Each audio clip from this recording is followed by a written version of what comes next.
Now, say my name. The Rolling Bad Podcast. You're goddamn right.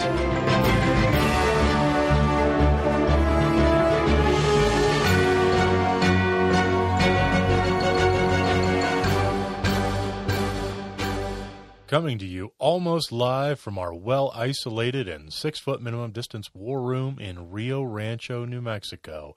It's the Rolling Bad Podcast, episode number 95. It's July 21st, and I'm your host, Elric. I want to go back, Edge. With me today is... Bill, I'll drive 600 miles for a good game. Costello. Yeah. There it is. So we have content. Yes. We've played games. Yes. We've done hobby. Whoa. Oh, my God. All right. Come on. We were supposed to do this at 100, not now. I know. We're peaking early again. It happens. It's like Friday night all over. I was going to say, I've been told. I've been told. Oh, so yeah, we actually have, we've got meat. But before we jump right into it, I would like to throw a couple of shout-outs out. All right. If you don't mind. I don't want to be accused of hijacking Nope, the show again. I've gotten used to you just doing whatever you want while I flail. Wow. Flail wildly over here for attention. So before we get into what's coming up today, I want to throw a shout-out to the God Engine Cast, which is a podcast by Martin Emery. And it's all about, as you might imagine, God engines, which is Adeptus Titanicus. Ooh. So, yeah, if you're interested in Adeptus Titanicus, I found this podcast because he reached out to me to talk about some of the technical side of podcasting. And I started listening to his show, and he didn't need me for any help. He's got a really good show going on. Nice. He wants to kind of take it in a new direction, but... So I was able to help maybe a little bit. I don't know. But it's a really good show, and if you're into Adeptus Titanicus, I highly recommend it because he does some really nice breakdowns and goes over the different facts that have come out, and then he pulls apart the books and units. It's really good. How often does the show come out? Yes. There's a bunch of episodes. I think he's trying to go. God, I don't want to say what the frequency is because I'm not sure. Oh, okay. Okay. I just wonder because, it is a smaller, specialist game or whatever they want to call it. So just kind of curious how much content you could. But what's funny is for a smaller specialist game, it's like Middle-earth. It sells out. Yeah. It's hard to find that stuff sometimes, especially the really good stuff.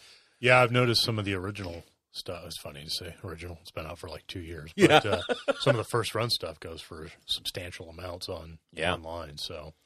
Well, it's one of those games. It has a crazy, rabid fan base. The people who love it. Yeah. And they're dedicated to it. And I really, after listening to his show, I'm like, well, I've got a few nights. I could build a couple of Titans. What the hell? Telling you. Man. Ready for it. You already got the planes done. I know. Get the knights done. And that way when GW finally gets around to roll out Epic, huh? I know. I need to be there. I need to be ready for this. And I feel like a human failure. Yeah. Well, it happens. Yeah, but that's pretty much all the time anyway. I also do want to throw a shout out to the Animosity campaigns. We're going to cover this in a lot more detail because we're going to have Alex Palomini on, and he's going to talk a great deal about it. But for right now, if that interview doesn't come to pass, go to animositycampaigns.com. If you are at all interested in narrative and you want to get involved in a worldwide campaign, go there and find out. Read Alex's posts about how to get involved because obviously in the world that we live in today, it's not like we can just drive around and get a game in whenever we feel like it. So there's a whole bunch of different ways to participate. Everything from just writing narrative, just writing stories, to building models that work for your narrative army or any army. Or, you can, if you are able to get in games, hey, get in games. So there's tons of ways to participate. I don't want to hit it too hard because Alex is going to go over all the deets. And the website is phenomenal. It gives you everything you need to get started. In the background of all the factions, where the world is right now that, he's created. It's an offshoot of the old Animosity 1. This is Animosity 2. Yeah. So this is a progression. The whole thing was designed with the COVID environment in mind. It's not a map-based campaign where you have to play games and take territory or otherwise. Nope. There's all kinds of different ways the stories are going to get pushed forward, and it's super cool. Yeah, they do good work. I've seen a video they put together, and it's pretty well done. I laugh because you're in that damn video. Yeah, but the quality of the video is good. You can mute it. Don't worry. Yeah. I'll tell you what, Nuno and those guys knocked it out of the park. I mean, we recorded the spot, your voice. Oh, yeah. The recording. We sent it off, and he set it to the trailer, and the trailer is, it'll knock your socks off. I mean, it's not, Blood Angels, or Red Angels, whatever that show is. But, I mean, it's an amazingly well done thing for a guy. Yeah, definitely. Who just, does this stuff for fun on the side. So, grats to all those guys. And, we'll be sending, like I said, hopefully we're going to have an interview with Alex to plug into this show. So, the other stuff we're going to talk about in the show, let me see, we're going to hit New Dawn just a little bit. Yeah, for what it's worth. Yeah. We're going to talk a lot about creation because there's a lot of creation. We created stuff. And then we're going to talk about, oh my God, what? Battle? No way. We literally had to blow the dust off this part of the page. Yeah, we did. Oh, and the battle this time is not, I played Blackstone Fortress with my wife. No. Or we got a meeting engagement in. Yeah. It didn't work very well because reasons. Nope. This is real hardcore. These are legitimate games. Yeah. Played in the nude, out in the wild, as GW intended. I think they intended. It was on one of their podcast shows. I think it's in the player's code of conduct, right? Yeah. When available, players should. Yeah. Might have been in the original 4 pages of rules. I don't remember. It's all haze. Yes, and bets were made and wagers were lost and wagers were won and oh God. Yeah. Yeah. And then once we wrap that up, we will start talking about what's hot in AOS right now is the new General's Handbook, and yesterday the July facts dropped. So everybody that was waiting desperately for the new points for the 8 different Yeah, we'll talk about that a little. Oh yeah, we're going to talk about all facets of that. So let's roll into New Dawn. All right. Goodies. Oh my God, who the hell cares? Yeah, I suppose. Because we're in the 9th edition rollout. Yeah. And or Warhammer New or whatever you call it. It's not us. What do you mean it's not us? It's not AOS. It's about to be us. Well, yeah. You and I are so flipping hyped for this. Oh, I am. Oh, I'm not saying. Man. But I mean for the AOS. I know. Side. We're an air quotes AOS show. Yeah. But we love everything you that betcha. he does. Unless it's Blood Bowl. That can sit in a corner, but I'll have none of your funky wannabe football shenanigans here. So what a rollout this was. Oh my God. Indomitus. Mm-hmm. Yes. Now, let me just say, before we start giving our opinions. Yeah. Okay. The first 10 minutes, you could buy all the other stuff really easy. Yeah, you could. You could buy journals to your heart's content. Exactly. Did you need measuring tools, or what do they call them? Measuring gauges? Combat gauges? Combat gauges, yeah. Well, you can get 10, 20, 30 of them. 30 of them. Doesn't matter. So, I mean, we're not going to beat this to death. But, yeah, the Indomitus rollout was a little crazy. Evidently what happened was thousands and thousands of bots were ordering or prepared to order, and they were just bombarding the website with refreshes. And it was basically taking it down, as well as GW at the last minute was deciding to go to one box for a customer rather than 6, no 3, no Okay. 1. Take that, America. Yeah. A couple of places in the world were able to order the 3 that was put out there, but when it got around to our side of the hemisphere, whatever it is, this globe that we like to say we live on. Wait, what? This disc. I'm sorry, this disc that we... Whoa. With a gentle curvature. Yes, with it is an oblate spheroid. Yeah. So, yeah, it was... They had to take a little bit of time to cut that down to 1 per customer. Yeah. Because, go figure, it was running out. Who knew there'd be interest in 40K? I Yeah, mean, I for guess- a dead company and a dead game, It's kind of popular. it's a niche thing. Yeah, this is such an absurdly good box. Yeah, it's it's kind of funny that within seconds of the boxes selling out, you could see them on eBay for 3 times as much. Oh, yeah. They were going up for $600. And the problem is if you were one of the ones that was picking them up on eBay for even like $350, you were still getting a deal, because I think somebody said there was like almost $400 worth of models in there. Yeah, it's crazy. Plus the book. Yeah, I mean, so it's a wacko good deal. And, I hate to say, and I always do it, but in a case like this, there's no lose for GW, no matter how badly it rolls out.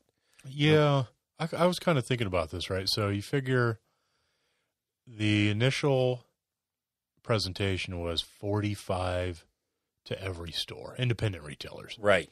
Right. And if you figure, I mean, this is just ballpark guessing here, but if you figure there's like 1,000 independent retailers, that's 45,000 copies, roughly. Yep. And GW generally, from what I've been told, they take their inventory and they'll do a third for independent retailers, a third for their own physical stores, and then a third for online. Right. So that's, 150,000. Probably made about 200,000 copies of this. Yeah. Let's give or Give take. or take. I'm sure it's actually lower than that. Yeah. And then it retails at $200 a pop. 2/3 of that you're making full retail on, because Right. it's either your stores or your online Or store. you're online, yeah. So, I mean, I think it came out to, in my head, $20 million worth of sales. Yeah. Just off the box, not all the other stuff that went up on pre-order. Yeah. In a 24-hour period. Yeah, I would say actually with the rollouts and everything across the world, even probably 18-hour period. Yeah. know? Yeah. So And the thing is, it's easy to be cynical and be like, well, yeah, GW got their check. They don't care how it got divvied up amongst the players. They don't care if these bots snapped it up. But then they came out and showed, yes, they do care. yes, they do. And they shut that down real fast. Yes. And made it available to everybody, which is awesome. Yeah, that the scuttlebutt is that what they did was they looked at the order IP versus the shipping address. And any time the shipping address had more than the requisite number of copies, the correct number of copies, those orders were canceled. Yeah. Because obviously that was a bot, trying to buy 30 copies. Mm-hmm. So that allowed them to then flip around on Sunday, or was it Monday? No, it was even later than that in the week. I think it was like Tuesday or Wednesday. Yeah, I don't remember exactly. They basically came out and said, wow, we had no idea, which is probably a little white lie, because they did. But I can't think of anything else that has ever sold like this. I know every edition of 40K since like 7th, when it drops, is pretty hot. Yeah. And 8th, when the whole game changed and Sure. everything, and That was Primaris a came out. big rollout. They blew through it pretty quick. But I mean, this, I think they said like 5 minutes in the UK it sold out. Yeah. Technically here in the US it was like 9 minutes, because the first like 12 minutes it wasn't even available. Yeah, it wasn't on the available website. until 13 after, or 11 after, something like that. Yeah. Yeah, it was crazy ridiculous. And so they basically put it on made to order. Yep. So everybody that wants one can get one. Now, by the time you're hearing this, that won't be available anymore, I don't believe. But you've had 2 weeks to, If you really wanted it, you would have gotten it. Yes. And there are still some independent retailers that have them as well. So Yep. that's a thing. Yeah, it is. So, Yeah, it's a beautiful thing. So along with that are the new paints, the Crusade book, you name it. There was so much stuff for pre-order that day. The limited edition rule Yeah, book. the limited edition rule book, the rule book, an open war set, a narrative set, a match play set that had like the core book and either like the cards or some arrangement of items, a battlefield that you could get. So, yeah, it was a crazy big rollout. And then this Saturday, they're rolling out some Adeptus Titanicus stuff. Oh, really? Yeah. This Saturday, there's a new set of knights, or a set of knights that can be built differently. I think they're a version of the Cerastus. I didn't really look too closely at it because I was more freaked about 40K. Yeah. Some of the Lord of the Rings strategy game, some of the cards are being reissued again. So if you didn't get them first time around, you can get them now. So Nice. yeah, and it's crazy. There's going to be a big launch party on Saturday, so by the time you hear this, it will probably be over. Yeah. But so yesterday they did a pretty cool launch party since this comes out Sunday. So yeah, it's kind of neat that they're putting, I'm sure it really bugs them that they can't have the stores doing these big launch parties, like they do for the anniversaries and all that stuff. Cause that was in their plan to have a big old rollout. Yeah. That sucks. Yeah. So all we can do now is a virtual one online, which, at least they're doing it. So I think it's cool. That's basically New Dawn, really. Not going to mention the fact that the General's Handbook came out and, is pretty darn cool. So Yeah, and the PDF and update yeah. for the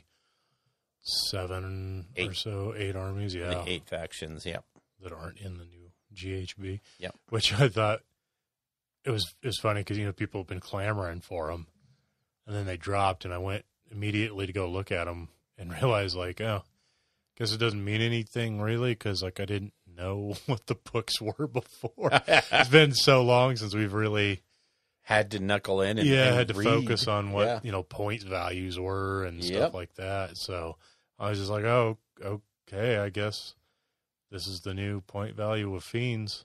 Yeah. Or whatever. I don't know. It was just weird. So, however, the one that I did pay attention to, Quadrant Overlords. Oh, yeah. It's about party boys. Yes, it is. My God. And after seeing some things this weekend, I'm frightened. You should be. You will be. I think KO is the new OP. Oh, wow. Yeah, right? You saw it firsthand. Actually, what I saw was some, the future's so bright, I gotta wear shades. That's what I saw. All right. We'll get to that when we get to that. All right. That's it for New Dawn. I think so.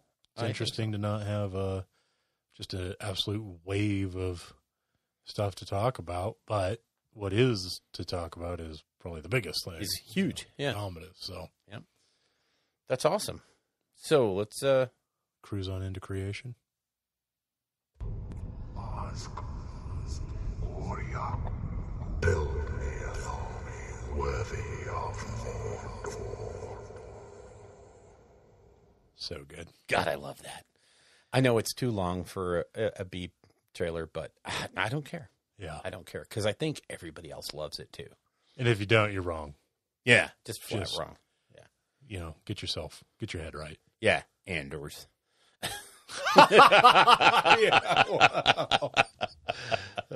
Zing! Oh, I'm never going to be allowed in the store again. It happens. Hey, you will be if he wants to pay his mortgage. So, do you want me to go first? Because you have the coolest creation. Do I, though? Well, yeah. Go for it. What'd you do, Bill? Okay, so to get ready for this thing that we've been dancing around this weekend, I ended up having to paint 20 chain ghasts in 2 days. Yeah. So very quickly. Yeah, but between the Nighthaunt Gloom and the Hexwraith Flame, just a different way of thinking about how to paint it. I really was able to knock them out. And I like them. I still have to go back and overdo the weapons because they're not where I want them to be. But I like them. I like the way they came out. I like them better than the first set I did. Yeah, and your approach was just get the damn things painted. Yeah. Right? Instead of, not everyone has to be a golden demon wearing chain rasp. Yeah, exactly. You're going to die left and right. Yeah, it's just get paint on the table. Yeah. It's crazy. I think I am learning that it's more fun to play with a painted army than to sit there and painstakingly paint, 20 Tau Fire Warriors to some standard that is ridiculously poor, and yet I take too much time to do it. So, so those got done. And I finished up Kurdos Valentin. I really liked the way he came out. I loved that model, and I really liked the way he played on the game. He only stole a few command points over the weekend, but by God, he was a threat, and everybody hated him. Well, that's what you want. Well, yeah. You want to be hated when you play. That's right. Yeah, that's why I'm building OCR Bone Reapers. Oh, no. Yep. Yeah, because I also finished up 6 Spirit Hosts because I wanted to run a unit of 9, and I only had 3 done. So guess what? I needed 6. So, but, as hard as Spirit Hosts are to build, they're stupid easy to paint. Yeah, they can be. They're They can be just a quick blend and bow. Yeah, it's, you hit them with the white, you hit them with the Hexwraith Flame, you do some green on the face, with some of that, not Hexwraith Flame, Nylock Oxide. Mm-hmm. You do a little bit of the green, which is Hexwraith. And I can't, the two of them are running together in my head. It happens. Yeah, and then you paint up the weapons and you do up the base nice. You make the skeleton underneath them look good, and bam, you're done. Yeah, base it. So, yep. They can be done pretty quick. Yeah, we were talking about your army. We were talking about you after you left. Oh, God. Yeah, it's out there now. And everybody was talking about how much they liked your Night Haunt. Oh, good. It's a very nice-looking army. Thank you. And it's nice to see it on the table. Finally done. So yeah, I love it. Glad you finally are able to check that box from January. Yes. Night Haunt, 2,000 points, done. Done. I love it. And now I can move on to other things. Yep. Which is more undead. Yeah, more death. More death. I think I've pretty much learned that death is my jam. Yeah, like destruction is mine. Yeah. I my first army was death, and I don't know why I've dabbled about in other things. Yeah. Even though I love Seraphon, and I really, I want to play them. I watched Randy play them, and they looked like a lot of fun. Mm-hmm. So, and they were very competitive, so they're not literally unplayable anymore. Yeah, no, they're strong. Mm-hmm. Although I think I want to do the Starborn, the Zappy, Zappy Spelly guys. Although the Coalesce, they do have, wow. Yeah, they're both good. There's just so many options, and again, it's not like we're playing for top table keeps, stuff. So any option is available. Yeah, it's the truth. That is the truth. Except apparently Petrifex Elite. Yeah, they're no longer a thing. Wah, wah. Which is good. Yeah, they're still really good, by the way. Yeah, oh yeah. They got nerfed, but they did not get sent back to Gloomspite Gets. So yeah. So yeah, over the last, I'm so charged up from this weekend that over the last couple of days, I'm about 75% done on my first unit. My first unit of Mortek Guard. 20 Mortek Guard, yeah. Notice you got them all on your horde of paint handles over there, and your shields are all separate. Yeah, you just all the shields are done, and I'd say about 10 of the bodies are done, except for the weapons. Contrast saves the day. I figured out that my OCR Bone Reapers are going to be a contrast army. That's fine. And they look good. I like that look, and there's no shame. They will be a painted army. Yes. I wouldn't even say contrast. They will just be a painted army that you can put on the table and play with. You betcha. That's all that matters. That's what my Iron Jaws and my Goths are going to be. Mm-hmm. So, and I was watching one of those Juan Hidalgo videos where he paints contrast to the level of his heavy metal contrast. Yeah, heavy metal contrast, and the effects that man can create with just contrast paint. Yeah, obviously he's a student. He's very learned. He knows how to work with these different things, and just picking up from his videos is like, how come on, just for the salamanders, cover the whole thing with Iandin yellow, then hit it with the green. now you have a green that pops, and it looks great, and it has that awesome highlight to it. Me, I would have just slapped the green on there and ran from there, moved on. And yet, one extra step, cover it with, and like he says, you're not trying to don't paint the yellow as contrast paints, letting it pool up in the recesses and all that stuff. You just want to cover it with yellow.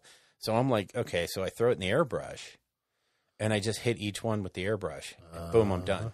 And then I can take the time with the green to make it look awesome. And his look phenomenal. I don't know if I will be able to get there, but my God. Well, yeah. One, he's done it for a very, very long time. And two, because I'm gonna chat with him because I'm a Patreon member. But he talks about the ones you see he does on his channel. That's not the first time he's trying that technique exactly for that particular model, for that particular paint job. He does several beforehand. Well, of course, it never is. Yeah. So you look at any of these guys, Miniac, Sonic Sledgehammer, all those guys. Yeah, Duncan. Yeah, Duncan. I mean, they make sure they have their stay. Peachy and Duncan and Nick, they test these things before they throw it out on a video. They know what they're going to get. But yeah, listening and watching his videos, if you haven't gone, I guess that could be our shout out for, again, Juan Hidalgo. And yes, it's Space Marines that he's painting. The techniques are exactly the same. Mm-hmm. So what he's showing you is how to make a color look amazing. Yeah. So just pick the right color and ignore the fact that it's on a Space Marine and put it on a Lord of Change or whatever it is you want. So. Sure. So that was me. Let's get to you. You army painter, you. I didn't really do any hobby. Oh. Yeah, built that up for nothing. Oh, wow. I thought, did you have that commission painted?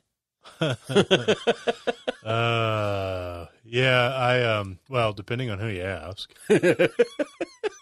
I air quotes finished Randall's army. I was leading him on that I was not going to do it because I was not going to do it. That was priceless. And then Bill guilt tripped me into doing it. Just a little. In the last desperate days before we went up to Colorado to see the guys. So yeah, I finished all the great swords and all the demigryphs. I did not paint the characters. No. And which I wouldn't have been. I would have been fine, blasting through the wizards. They would have been, it's just cloaks and staves and a little bit of flesh and beard. Mm-hmm. Yeah. However, I didn't want to paint the griffin unless I had more time and care about painting that army. What I learned is don't make stupid bets. Yeah.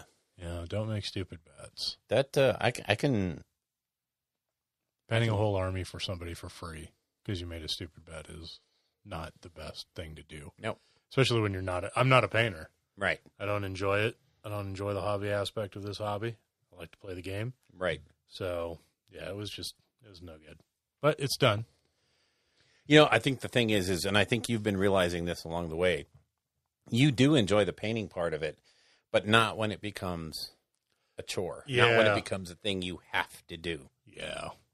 Yeah. And that's where I think we have to, like we did the last couple of weeks, we have to just have paint nights. We just have to have hobby nights and say, you know what, we're not going to do anything. We're not going to have a game. We're not going to solve all the political world issues. Well, we can do that while we paint. Well, that's true. We do it while we paint. But yeah, we're going to just knuckle down and. Yeah, and that's what we ended up doing the Tuesday before we left, yeah. too, is came over here. Normally we would play a game of AOS or Blackstone Fortress or something, and we just busted out the paints. Mm-hmm. And you blasted through your night haunt, and I... Yep. You blasted through? Blasted great swords. Cities. Great swords till the end of time. Mm. Yeah. So, there it is. It's done. That chapter is closed. It will never, ever be reopened in 16 months.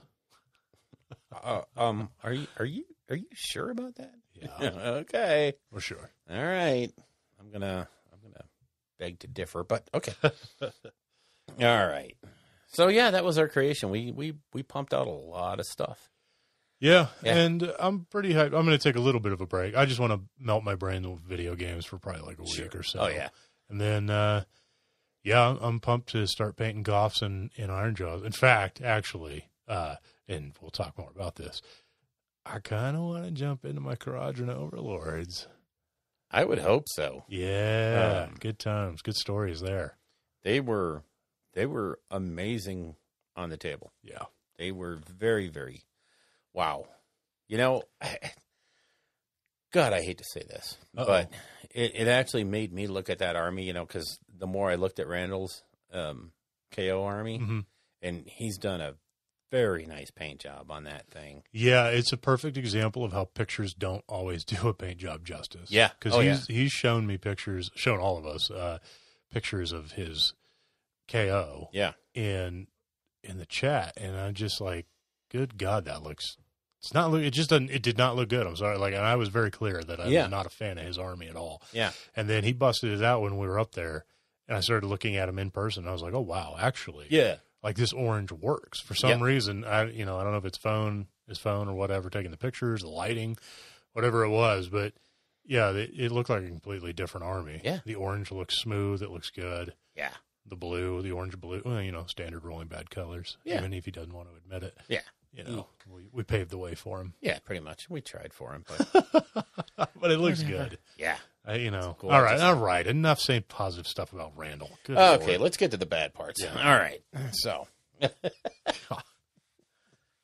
All right. So yeah, I guess we're done with creation, and we can move on to what happened this weekend. Yeah, it was kind of quick, but the two of us essentially finished whole armies. So yeah, in like 2 weeks, less than 2 weeks. Yeah. Oh God, never again. Flashbacks. This is where we hold them. This is where we fight. This is where they die. Yay! Yay! Yes, indeed. I did not Spartan kick anybody over the weekend. I don't think I did, except for that one airship that I. So that really nicely painted Randall Army, I managed to break one of them. Oh, yeah. Pro tip, kids, use plastic glue on plastic models, not Dollar Tree hodgepodge Super expired glue. Shampoo to hold your models together or whatever it is. Yeah, and then pro tip number 2 is when the really drunk guy in the corner says, don't worry, I can fix that. Nope. Don't let him try. Take your model out of his hands, boys and girls. Mm-hmm. He's about to do bad things. At some point, I recall putting the super glue onto the struts. Yeah. And then going to the faucet to run water over it to make it dry. Bill. Oh, God, yes. Oh, Bill. Yes, I think that might be why it's so white. Okay. I think I do remember you disappearing for a moment and coming back and handing it. You handed it to me and said, okay, it's good. And I took it and it fell apart in my hands. Yeah. Yes. I was like, Bill, it's not good, buddy. Yeah. And you just kind of stood there with your eyes glazed over. Good times. Friday night was not a good time for me. Yeah. You falcon punched your liver. Yes, I did. So what we did was we drove to a top secret location in the Rocky Mountains. Way up in the Rocky Mountains. Way up. As in, like, you could see the light glow from Wyoming. Yes. From the cities, not Cheyenne. No, it was not. Laramie. Yeah. And there where we met some friends. The boys. Randall and Zach and Kyle. Because we were having a party for Levi. The one guy who couldn't make it. Yeah. Thanks, COVID. Which, actually, when it gets right down to it, I think a 6th person in the cabin would have been... That would have been tight. Oh, okay. 5 people was tight. Yeah. 6 people would have been... 6 might have required the... murder.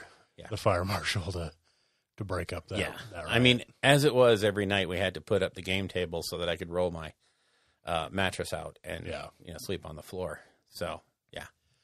We were at max capacity. We could have squeezed in Levi had I let Randall spoon me. And the one queen size bed. Yeah. But. Well, that's true. And the fold out couch could have slept too. Yeah. So, no, it would not have been pretty. Because, even when we were gaming, I mean, we had the tables pretty close to each other. Yeah. It was tight. It was hard to keep 6 foot minimum distance from each other. Yeah. So, especially when we were eating those drunk cherries. Oh, my God. Oh, yeah, moonshine cherries. Oh, and the apple pie. Oh, yeah. Oh, my God. And so you remember the blackberry that I bought? I bought blackberry moonshine. Yes. It was only 40 proof, and it went in the freezer. And I kept telling myself, well, I need to take that out once it chills, Mm-hmm. because it's only 40 proof, so that's going to freeze. Yeah. Yeah, I woke up the next day to. Oh, no. Well, I'd already drank like half of it. So a blackberry sickle? Well, yeah, it was blackberry ice cube, and so I let it thaw, and it was slushy. Oh, God. Heavenly. Oh, Heavenly. Yeah, I nursed the rest of that bottle the rest of the day. oh, my God. Good old moonshines. Yeah. We did not. Actually, Zach did decide to get pretty wild with that chair. Yeah, so we've decided, our good buddy Zach, this has nothing to do with gaming, but our good buddy Zach, when he gets to a certain point of inebriation, he becomes Zed. Zed's dead, baby. Zed's dead. And yeah, he started messing with that cherry stuff. That was 100 proof. Oh, yeah. And woof, that rocket launched straight for the moon very quickly. Wow. Yeah. Good times. Good times. Nothing but good times. So, but let's talk about the stuff people care about. The gaming. We played games boys With and girls. not each other. Yeah. At least not with AOS. Right. So you want to talk about, how many did you get in? You got 3 games in, didn't you? I got 2 games. You got 2. I got 3. Yeah. I got Friday night, and then Saturday I was not, I was kind of doing more of the enjoying nature than I was gaming the game. Just relaxing, just drinking it in. Yeah, we were at a cabin up in the woods, like up on the side of a mountain. It was just beautiful. Yeah, and I was coming down from a hell of a week at work. So, yeah. More like a hell of a half a year. Yeah, half a year. At this point, that we have not had a chance to kind of relax, decompress. And yeah. So I took full advantage of that. But yeah, Friday night, I played Randy with a brand new, wonderfully painted Cities of Sigmar army. Where'd he get that? He didn't use the one I took him. Yeah. I don't know. It looked awfully. Yeah. So I took my 2,000 points a night on. Yes. Up against great swords and griffins and hippogriffs and demigriffs and watagriffs and I don't know. Yeah. There was stuff. Baby griffs. Yeah. Wow, what a game it was. Because we were playing Better Part of Valor. Yeah, I do remember. So there's two new missions in the GHB. Yeah. They're not reprints or anything. They're just Right. like completely new. Yeah. And I know Zach and Kyle, especially Zach, like really wanted to see, those. See these played multiple times. I played them multiple times. Yeah. The 2 new missions. So what'd you think? I really liked that mission, except for we did 2 things kind of silly. Okay. We didn't read it closely enough and really digest it before we just threw down. Right. We didn't pick auxiliary objectives. Yeah, that was kind of a theme over the weekend. Yeah. There's no realms and no auxiliaries. Right. Yeah. Trying to ease our way. And we also didn't play with special terrain. So honestly, what that game boiled down to, and that one is basically that game, you have 3 objectives on your side, 3 objectives on the other guy's side, and you score points based on how long you've kept them for before you destroy them. Okay. I did not play this one. Oh, okay. Okay. I played Blade's Edge. Blade's Edge. Blade's Edge like 3 times, yeah. Yeah. So this one was actually, it was a lot of fun. The problem we both faced was we each only had 3 battle line units. So we couldn't really range too far from our objectives because if the other guy took them, he could destroy it for that 1 point and you're basically on the back foot. Right. Hard. So we were looking at basically the game was going to be a draw unless one of us got some of our offensive firepower. The way it just ended out is we sent our stuff that wasn't battle lines out to myrtleize each other, and we beat each other up for a bit. In rereading the victory stuff, it became apparent that the game should have been just a draw, except that he moved a unit off of one of the objectives to come get my black coach. And that's what caused the point difference. So he didn't maintain his as long as I maintained mine. So I won that game by a slight edge. I would rather have called it a draw because we kind of we didn't grok the victory conditions right away. Well, So, it happens. Take it was the a fun W. game. I mean, it was great to see that army out on the field Yeah. and be rolling dice with somebody that wasn't you. So, Yeah, wow. no, I'm not Shots fired. not saying anything bad about you, but I mean, No, I know what you mean. literally I know what my you mean. last 4 or 5 games have been Yeah. just you. So, but yeah, it was fun to play against Cities of Sigmar. I wasn't really aware of what they did until they did Yeah. it to me. Right. Yeah, and that is he was playing the hammer hall, Hammerhall. and he was using the formation that's the general on a general on a griffin with a bunch of demigriffs. With a bunch of demigriffs. And Yeah, it's they hit like a freaking freight they train. can. Good Oh, Lord, they my can. God. Yeah, but luckily I can take hits like a freight train. Yeah. So, Night yeah. Hunt's tough. Yeah. And I have to say I was pretty hot with my, not only with my death saves. Imagine but- that. Those stupid purple dice. Oh, just wait till I play Zach. Oh, yeah. Yeah. That was a sad, sad game. But anyway, moving on. What'd you do Friday? Friday, I played Zach. Oh. So I used Randall's Quadrant Overlords. And so Randy's been kind of struggling with the army to get it to work with the new book. And Yeah. I think it's kind of understandable. They changed how they play, Yes. and like this Zilfin one drop, stuff like that isn't really a thing anymore. So, and he had said he was kind of frustrated with it, and I was like, oh, I kind of want it. I'll try it. And Zach had been trying to get him to play a Celestant Prime Oh, yeah. in the list, thinking that might help clear objectives a bit more to put the Arcanaut Company on them. And Yeah. stuff like that. So I took the list. I played with the old points because Oh, yeah. we had a leaked version of the points, but we weren't sure that they were official. Turns out they were all accurate. But that game I didn't play with those, and I added the Celestant Prime, and I played against a 40 Blight King Oh, God. that Nurgle list Murder, death with list. Glotkin and like a Lord of Plagues and a Lord of Pestilence or something like that. I don't know, two other heroes. So we played, it was Blade's Edge, where there's 6 objectives, 3 on each side, and whoever goes second, starting in the second battle turn, gets to burn an objective on the table. Oh, yeah. Okay. And it's like that every round from second on. So whoever goes second in the round gets to burn any objective they want, yeah. which is really good because it means you may not want to take a double turn. Right. You may want to just let your opponent keep doing a back and forth with you so that you can keep burning up choice objectives that you're not going to get to. There was a lot of strategy in it. It was really good. Those are the kind of scenarios I love where you have real choices in front of you, not just the most obvious thing. Is Right. You do this. That's all. Right. That is because there's times when you want the double turn because you got to get yourself out of a jam or put him into a jam. But if you do it, then all of a sudden he's burning objectives and now you're losing the game. Yep. So, yeah, I love that. Where you thought you were safe, now you got to move. Yep. It was good. So, yeah, we played that game, and basically I just focused fired. And so he had like 2 units 10 and 4 units of 5 Yeah. Light Kings, and then the Glotkin and the 2 heroes. So I picked one of the units of 10 Light Kings, and I just killed it till it was dead. Mhm. All 10 of them. Yeah. And then I moved on to another unit and just killed all of it before.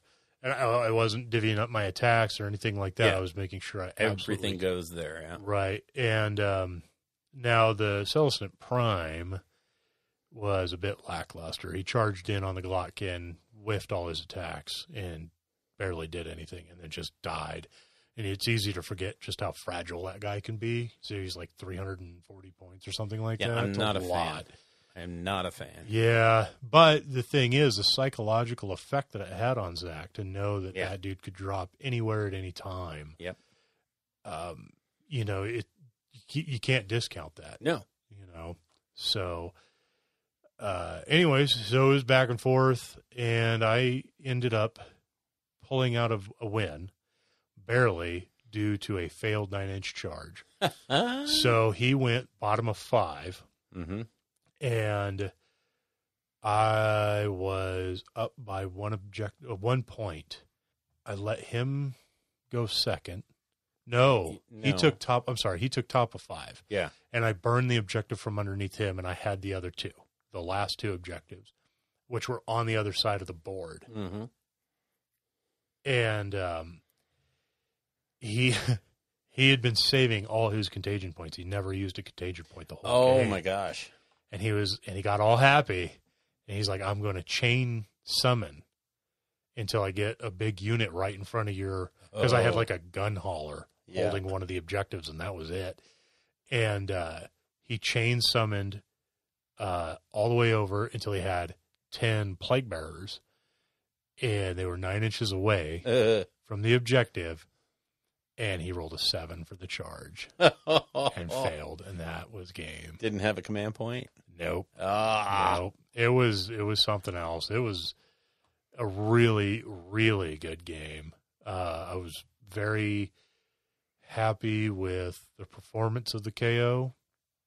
I thought they were a lot of fun to play. I played a Zilfin list. It had a escort wing. I'm sorry. Yeah. It was escort wing. There we go. And some gun haulers and the Ironclad, 20 Argonaut Company, 10 Thunderers, and then a couple of characters, I think. That was pretty much it. Oh, and then the Celestin Prime, which just ate up so many points, right? Yeah. An Ironclad and the Prime is like half your list and 2 models. And when one of them doesn't really do anything, that's a bit harsh. I still think in that list, you'd be better off with another boat. Yeah. Because you can always fly high with those, and you have to zone out for those too. Right.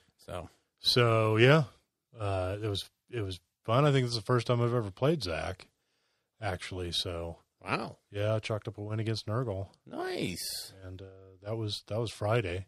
Yep. We all giggled like little boys at a sleepover. Dear God. Until all hours of the morning as we slowly drifted off to sleep. I couldn't sleep because my ribs hurt so much. Yeah, that was... I have never laughed. Okay, that's not true.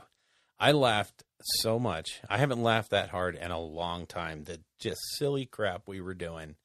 And, of course, the good-natured banter. Yeah. Yes, where almost no expletives were used and families were never invoked. Yeah. Yeah.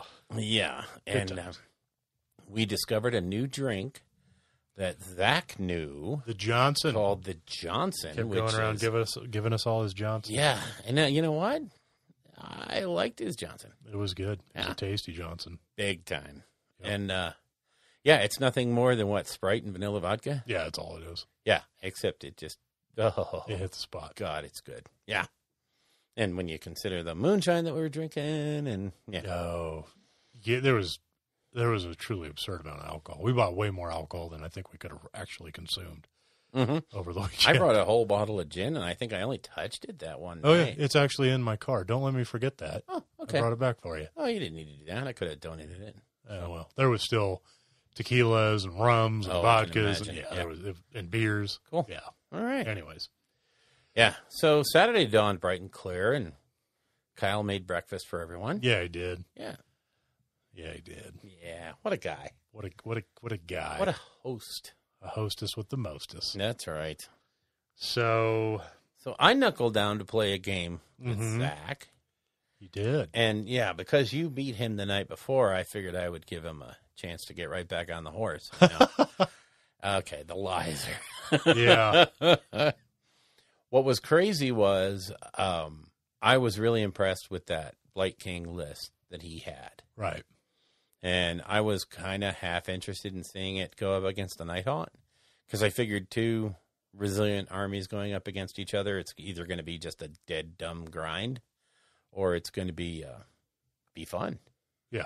Well, it turned out to be a demoralizing... I did everything dumb you could possibly do in a game. Probably gave Zach a hell of a gaming experience as he's just watching me do stuff and go, wow, that was dumb. Well, wow, that was dumb. it happens. It happens. So, yeah, we ended up in the morning. We played Total Conquest. It was his 2 drops against my 11. So, guess who's going first? Right. Yeah. And he was able to get out there onto the objectives, and I was not. And I learned a couple things about Night Hunt in that game. Which is? You know how it says for every unit you put on the board, you can put one in the underworld? Yeah. You can. It says you may. You don't have to. Oh, Bill. Oh, yeah. Yeah. I was so fixated on having half my army in the underworld that I kind of forgot that I needed stuff on. Like, for instance, here's the dumbest thing you can do as a Night Hunt player. Have your black coach In the underworld. in the underworld. That way you lose a couple of turns of rolling to power it up. Okay? Or you totally surprise your opponent, you know. Dumb like a fox, Bill. Yeah, no. No, this was dumb like a previously drunk idiot. Yeah. Because, yeah, I did some amazingly... I knew he was going to get first turn. I knew he was going to jump the objectives. And knowing that Night Hunt is not exactly the army that just throws out damage, I still played it like I could fight him toe-to-toe. Yeah. And you can't. No. So then I proceeded to do things like... He dropped a couple of Blight Lords in my backfield, which I left... I specifically did not zone out my backfield because I was like, if he drops all 9 of them in the back, that's really not that big of an issue because I'll just give up that objective and move off of it and let him have wasted that drop. Or on the flip side, if he only drops a couple, I should be able to take him out, no problem. Yeah, no. He did just drop a couple, and yes, it was a problem because... dang, those things don't die. I hate them. That's why I want to get my Nurgle army back out. But Yeah. But yeah, and then I did something like to the rest of his. He was playing the Blight Cyst and the I think Affliction Cyst, the one with all the Puscoils. Is it Affliction? Yeah, Cyst? I think he was playing like a double cyst. Yeah. So he had all those set up to charge into my front line, basically, and I put my Spirit Hosts out behind him, but I put Lady Olinder in a position to A, be their death save generator, and B, hopefully to get, a fire with her ranged attack, because she has to drop 9 inches out, but it has a 10-inch range. Mm-hmm. Go figure. I actually placed her out on the wing instead of behind the Spirit Hosts, so that if I failed the charge twice, she'd be just the target of 30 attacks? Sure. Yeah, so needless to say, I failed 2 charges, 2 rolls. Yeah, one with a reroll. Yeah, managed to fail. No, they were 9-inch charges. It's not a, Not a guarantee. Yeah, by no means. But I figured I'm rolling for 10s here.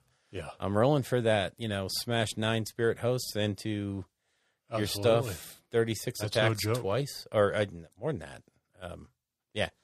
9 times 6 is an ungodly number of attacks twice. 54. Yeah, Nice. that one. Yeah. So 108 attacks. Should be able to do some damage to him. Mm-hmm. Instead, I failed the charge twice. And he ate Lady Olinder, which was bad. What a jerk. I know. He played in a very unfair manner. One in which he won? Yeah, no, I think he thumped me pretty hard. No. And well-deserved. So, well. Yeah. But I learned. I won't make that mistake again. And I'm certainly not going to just sit there and put units in the underworld just because I can. Yeah. There has to be a reason. Mm-hmm. And I got to think about that one a little more. Sure. Well, it's good you were learning, though. Yeah. So I played Saturday evening, Yes. and I wish I had a drum roll. we had the rematch. The Rematch. Bow, bow, bow. Yeah. I played Randall Yes. For steaks. for steaks. Not the, plate kind. Yeah, steaks and cupcakes. So we were going to do a rematch completely of Iron Jaws versus Seraphon, but he totally blew it and didn't bring his Iron Jaws, even though he said he was going to. Anyways, So I played his Quadrant Overlords again, because I felt that it was necessary to continue to teach my Padawan how to play the army. Wow. So good having this bully pulpit sometimes. So this time I decided I wanted to try something wildly different. In this game, I actually used the new leaked points, which, again, turned out to be accurate. And I played Barrack Urbaz. And I ran 3 gun haulers in the escort wing as my battle line. Yes. Which was kind of fun. It was, I ran 3 of, words are hard. 3 gun haulers, sorry. Yes. And ironclad. And then I took some balloon bros, some engine riggers with the dirigible engine master who threw shrapnel shots from the gun haulers and the ironclad. And now, if I'm not mistaken, Barrack Urbaz is not exactly a normal. Yeah, no, nobody really uses it. And I did, in the first game that I played against Zach, it was kind of a joke because I totally forgot Ether Gold was a thing. Nobody reminded me of it until I was like 3rd turn, and I used it, I think, once against him. Wow. Yeah. So this game, it was fresh in my head from the day before. Yeah. And I was just kind of looking through the different factions. I didn't want to try Zelfin again, and I knew Randall was going to be playing Seraphon. I didn't want to tailor a list. Yeah. So I didn't want to go like Barrack Mornar and Barrack Nara and go like anti-magic and stuff like that. But I did want to take a navigator just to try it. Yeah. And then I took the chemist with the spell in the bottle with the lightning, the Skaven lightning. That is so good. Oof. That's pretty strong. So yeah, I saw Urbaz and I was reading through it and I was like, they get all kinds of extra rules for the Ether Gold, and I was like, all right, well, this is a totally unique thing for this army. Let's double down on it and give it a whirl. And the idea of using gun haulers as battle line, I thought was fun. So yeah, I played that, and he played a coalesce list. Yeah, I can't remember. I don't think he had any formations, but he did have 2 Bastillodons, Croak, Astrolith Bearer, a Skink Priest, Stegodon on a Chief on Stegodon, and then a Chief on Pterodon. Unit of 3 Salamanders. 3 Salamanders, whole bunch of Skinks, 5 Temple Guard, and then a big unit of Pterodons. And we played Battle for the Pass. Yep. So we set up lengthwise, and I was like, okay, well, this is a pretty choice for me. You know, I got long shooting, but he did too. The Bastillodons are no flipping joke. But Randall, being Randall, he kind of bit off more than he could chew. He unfortunately, he just kind of throws some stuff out like way too fast. I don't know if he gets ahead of himself in his head or what. He committed way too hard on the right. And he ran his Bastillodons out there to get some shots off on me, which, I get. Yeah. Their shooting is nasty. He unloaded on me and did essentially nothing. Yeah.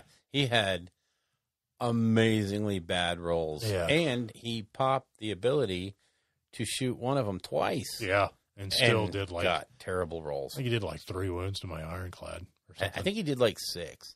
Yeah. Total. But you ended up healing those right away. Yeah. Yeah, that's right. So, my turn rolls around and I spell in a bottle the lightning on top of right on top of those Bastillodons and hit them all perfectly, and ended up doing a bunch of mortals to them, enough to crack their armor save. Yep. And then just unloaded on them with everything. You did just what you did the game before. You just fired on those guys until they died, and burned a little Ether Gold to get it, and I took them out, and then focused on the other flank where he had a bunch of Skinks and the Stegodon Priest on Stegosaur, and took those. Oh, he did wallop me hard with Pterodons. He flew in and did some nasty stuff to me with them, and pretty much wiped out my balloons and the engine master in the dirigible suit. Yeah, that was rated R. What he did to you there. Wow, maybe X. So, I ended up killing everything. Yeah, just unloading the world on him. And I had, through Urbaz, I just kept giving these Thunderers Ether Gold. Yes. And it worked out really well because, Yes. they start with one and then you can pick D3 units. They get another one. Then you can, once per game, if a unit is in combat, at the end of the combat phase, they can get another one. So, the Thunderers were just money. Yeah, they were just shooting stuff up with rerolls and stuff. Really strong. Or getting saves, extra saves and stuff.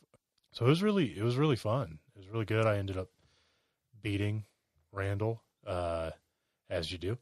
And but it was close. I remember it coming down to...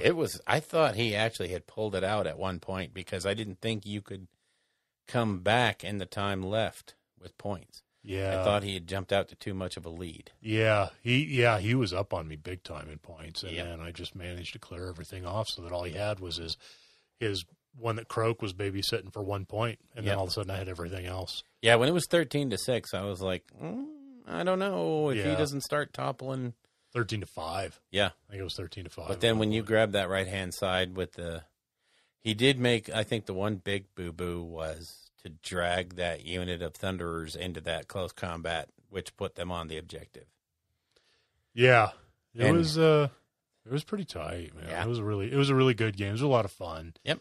And I'm honestly, all bashing Randall aside, I'm glad that I won because I think it showed him that KO do have it. Yeah. Do have what it takes to be a winning army, and hopefully, motivated him to keep trying that army. And because, it's not just him. I see it in a lot of people. You see like your opponent's whole army and you just want to shoot it all. Yeah. You want to do damage to all of it and take it all off. And that's not how it works. Right. It's hard sometimes to be kind of focused and disciplined to be like, okay, this unit, I have to just ignore the threats over here because this is the immediate threat, and I will pour enough into it to ensure that I kill it, which may mean that I'm going to overkill and I may waste some shots. Sure. But it's dead. But there's too many ways to ignore Battle Shock in this edition. Yeah. That, there so many units ignore it. There's command points that can make it go away that you can't guarantee, okay, well, I did 10 damage to a 20-man unit.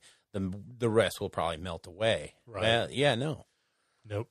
So it was, so hopefully he's reinvigorated with that army. And I think so. I think he was talking about the focus fire and, he was always doing the fly high stuff and jumping all around. And a little too maybe gimmicky. that's not the... Now with the points drops and everything, oh my God. I mean, there's a lot of wiggle room in that army now. So I know, and with my love of steampunk stuff, I just...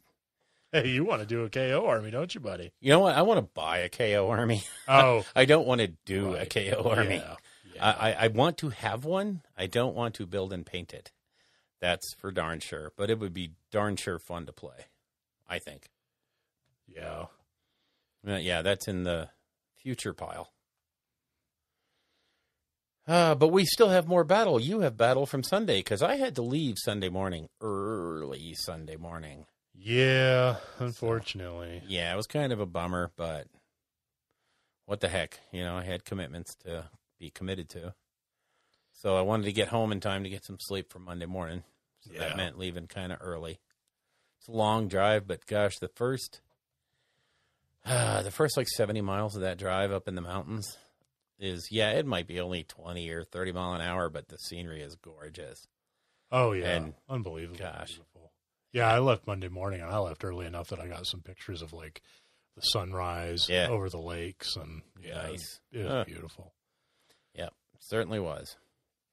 So I ended up playing a third game. Sunday. On Sunday, yeah. And I played against Kyle. I didn't get to play Kyle again. I know, right? God. I know. He'll figure it out that you're trying to avoid him. Nuh-uh. I'm not going to tell him if you don't tell him. Okay. All right. It's our secret, buddy. Yeah. So I have played, Kyle and I have played a couple times before, and I've played him with Quadrant Overlords back in the Zolfin Clown Car days against his Sylvaneth. And it might have been one of the sweetest wins I've ever had, because people who know me know I'm not a fan necessarily of the Woodies.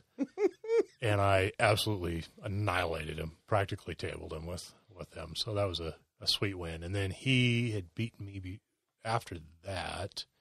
No, it was before that, I think. I don't remember. It all blurs together. But he had taken a Zinch list, a nasty Zinch list. And I think I had my Iron Jaws.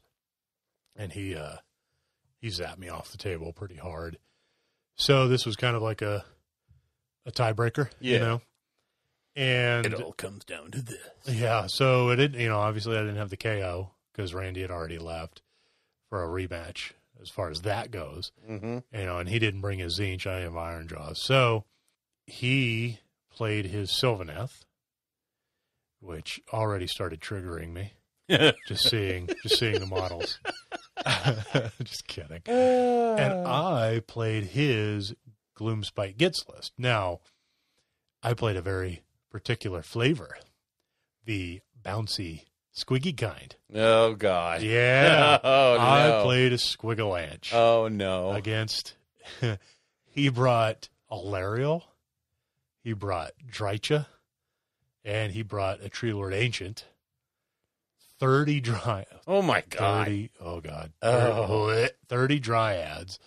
And then, 2 units of Tree Revenants and a Sword Kurnoth Hunters. So, God. So we played the Blade's Edge. Where you go back and forth burning objectives. And I had a Squigalanche so it was a 1-drop, but I had added a Madcap Shaman for some endless spell action. Nice. Which I've never played with endless spells before. So this was my first game with them. And they can be delicious. Except for the one that you used in the game against Randall. Well, I don't really count that because it was an auto summon, auto cast, Yeah. So it was like throwing a disgusting grenade at somebody. So, and I took the Balewind Vortex and the Mushroom.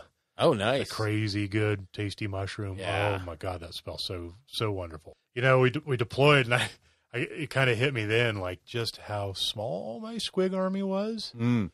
I played 20 Bounders, 10 Hoppers. Yeah, it was a unit of 18 Squigs and a unit of 12. And then that includes the handlers. Yeah. And then a regular Mangler, and then a Loon Boss on Mangler, and then a Loon Boss on Giant Cave Squig. It's not terribly small. Yeah, it is kind of when you put it, and there's a big block of 30 Dryads and Alariel looking at you, and your movement's all random, your damage is random, you're hitting on 4s. Yeah. And Dryads are -1 to be hit and all this other. Yeah, it was. So, the game started, and I was like, well, I'm pretty sure I'm going to lose this one because I think it's a pretty rough matchup. And I managed to get a clutch cast with the Mushroom, right in the middle of his army. Oh. It took out a third of the Dryads. Oh, wow. Yeah, and then he immediately summoned 3 Kurnoth Hunters and 10 Dryads to replace them because Alariel has a once per game free cast. Yep. And then she sure does. He had a Branch Witch too. Yeah. And she could just apparently summon 10 Dryads every turn. She's one of the only things that can just do that off a spell. So that's fun. Yeah. And we just went back and forth, and it was, without a doubt, one of the closest, best games. Wow. Actually, all 3 games I played this last weekend were incredibly close. They were really good, tremendous amounts of fun. He pulled it out in the end. Sylvaneth took it, but not before I absolutely annihilated Alariel. Wow. Oh, no, I didn't kill Drycha. That's what got me. I charged a Mangler. Oh. He had 2 wounds left, so he was essentially full power, full craze again. Yeah. Charged in with the Loon Boss on Mangler and did not take out Drycha. I was so upset. Oh, my gosh. Yeah, she's disgusting. I know. Oh, my God, Drycha's disgusting. People keep saying Sylvaneth is on the back foot with this new book. I think it's because they keep trying to play the old way. They're not adapting. Kind of what Kyle was saying is they just play wildly different. So, and you got to be willing to change your play style. They're not a sit in their own woods and make you come to them and you just kill yourself on their terrain nonsense anymore. They are. Right. You got to be mobile and play the game and interact. So, but they are still good, man. Holy cow! Those Dryads on a 4-up -1 to be hit, rerolling 1s for their save. Yep. 2 attacks apiece for each 2. I mean, he was just dumping attacks and Yeah. damage on me with those. Obviously, Alariel was just disgusting in combat. Sure. Well, she's a god. Yeah. You know. Drycha, when she was in her shooting phase, took off killed a whole unit of bounders. Yeah. With just shooting. Yep. Because what didn't die broke and ran. It was the Ancient didn't really do much. That was about it. Everything else was doing work in that army. Nice. So, yeah, it was really, really way closer than I thought it was ever going to be. It kind of came down to the last turn. Nice. And I just couldn't quite. I didn't have quite enough stuff left on the table to hit him hard enough to clear objectives and get some points. Yep. So, but fantastic. Damn, those objectives get in the way. Yeah, and just the ability to burn objectives from underneath your opponent. They got the big old castle around one. You're just like, okay, cool. Okay. You're just not getting points anymore. Yeah. Now you got to move your castle. Yep. Yeah, you can't. It's just bad play to bunch up. You got to. I love that scenario. Yeah. Oh my god. That was a lot of fun. Yeah. So yeah, I went 2-1. Yeah. In all 3. Yeah, just because I talked about LVO. Obviously after we were there, and it's no secret that I did not particularly enjoy myself. No. On the gaming side. So, and that's nothing against my opponents, if any of them are listening. It wasn't that. It was just, I hate ogres with a burning passion, and I played them 3 times. Yeah. And that was just a bit much. So, to turn around and do this was just, it was so wonderful. Refreshing. Yeah. Just getting games in.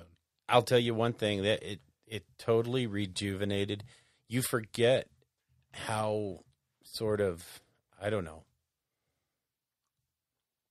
I guess I became dulled to the game. Both of us were. Yeah, because you don't play for so long. And all you're doing is math hammering, and all you're looking at is, this book is blah, blah, blah, and this book is blah, blah, blah. And then you go out for a weekend and you play the game a few times and you realize, you know what? Most of that stuff is crap. When you're playing with cool people and you're having a grand time and you're throwing down dice and you're laughing, who cares? Yeah. It's plastic army men whose fate are decided by plastic little dice.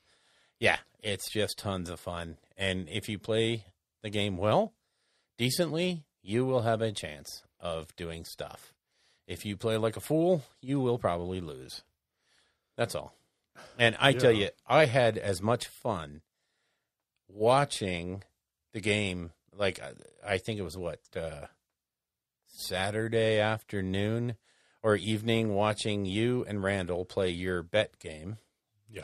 And watching Zach and Kyle play the horrifying Blight Lord list against the Sylvanath.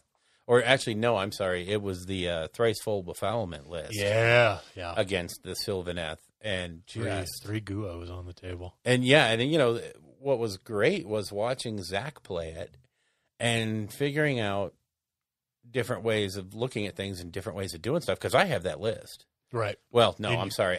My version of it just uses the Plague Bearers. Doesn't use the Blight Kings. Yeah, it uses the Plague Bearers.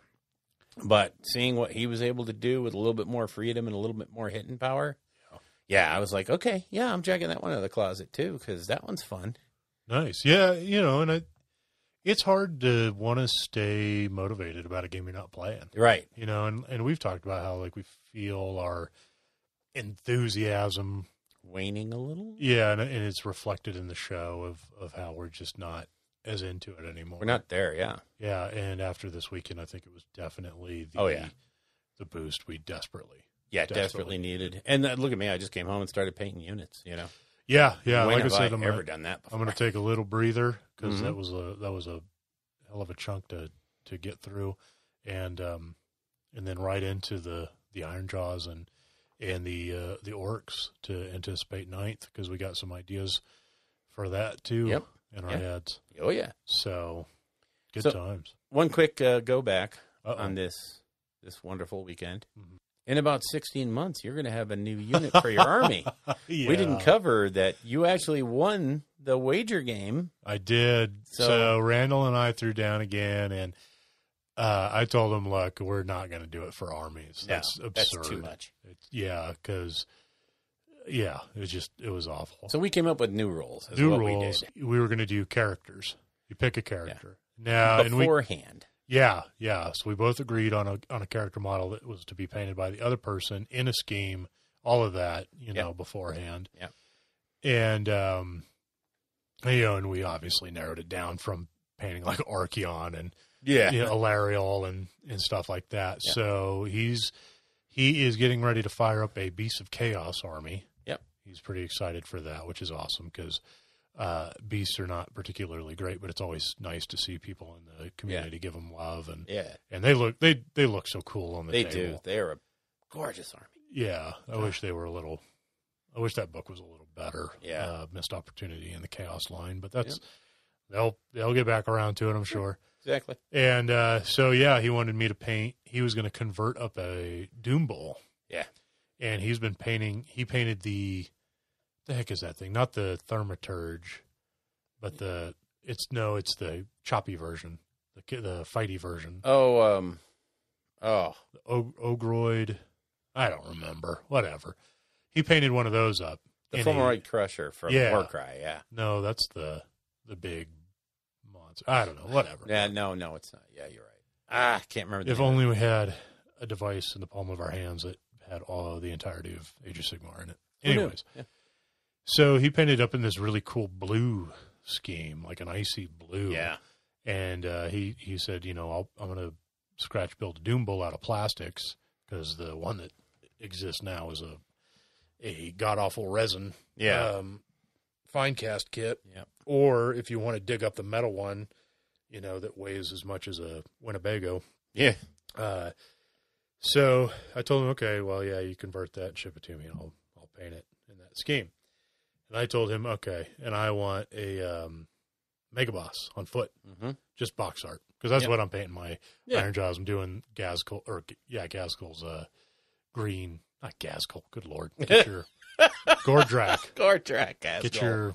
Get your game straight. Orc gods, Gordrak. I'm painting him up in his standard yellow and all of that goodness. So, and I ended up winning. So. He's going to paint that for me. Sometime in the next 16 months. Because apparently it's been 16 months since Cities of Sigmar dropped. Who was that math man? I love that. Who was that math man? Yeah. All right, so that should just about wrap up Battle. Yeah. But we can't leave this weekend without one final... Ribs! Spare ribs! And yes, another one of those terrible faux pas, but that was an inside joke that only 3 other people in the world are going to get. Hey! No, I will not go there. All right, I'll put that in the blooper reel. But there you go. All right, we're going to wrap up Battle, and we're going to take a quick break to run the air conditioner for a little while, and then we're going to jump into the General's Handbook and the new July FAQ. Okay.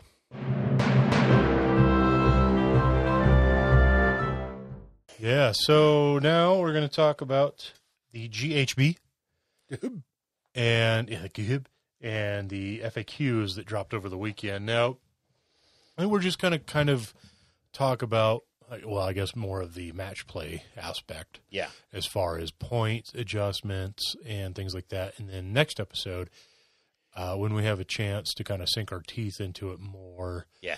We want to talk about, the Anvil of Apotheosis rules, possibly the new flying rules, which are really extensive. Big time. The Sky Battle stuff is and then talk about, just maybe some more narrative and open play stuff that we also enjoy doing. Yep. So this was a weird GHB. Yeah. In that a lot of games haven't been played recently. Now, that being said, they've been clear that the points changes that they do in that GHB are solidified, months before it releases. So I would say that most of the points that they did for this, the changes were actually done before COVID even really started doing a thing. Yeah. Now, there are obviously some newer books, there's OCR Bone Reapers in there, and Ogres. Cities of Sigmar, Ogres, Oryx. The Quadrant Overlords, Disciples of Tzeentch, and, Wrath of the Ever-Chosen. Yeah. Yep. that didn't make the book. Yeah, so that came out in the PDF, and there's still significant point changes in some of that stuff. So that kind of has some people scratching their head as to like, well, where did they get the feedback? Yeah. And, and the more cynical amongst us seem to think that, well, they just kind of throw darts at a board of points, and that's how they come up with that. And I don't find that to be true. They're still playing games. They know what they're doing. Exactly. They're getting a lot of feedback from people still, just because there aren't major events going on.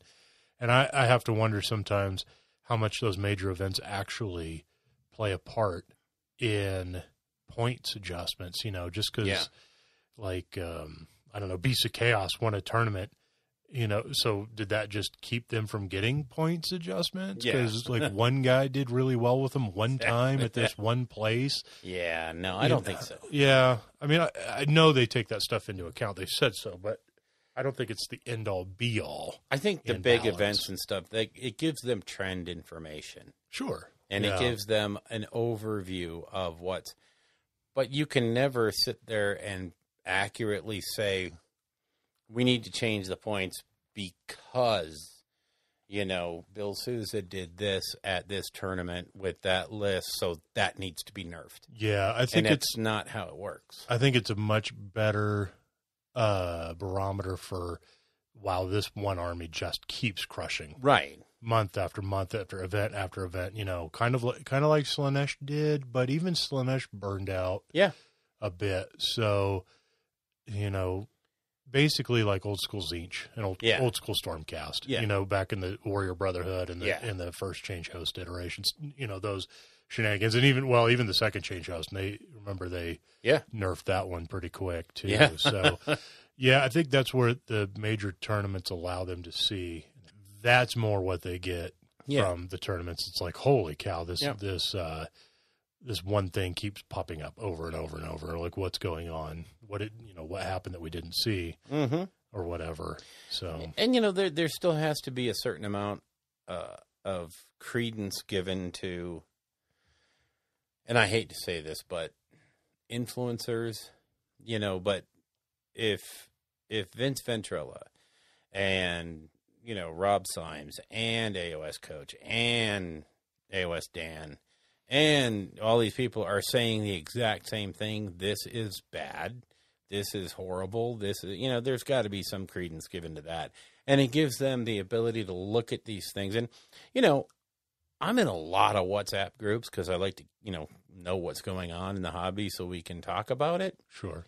And I swear to God, every group that I'm in, Ben Johnson is in it. Oh, yeah. And, he listened. I mean, he may not be a super active participant, and, he certainly doesn't give out rules info or anything like that.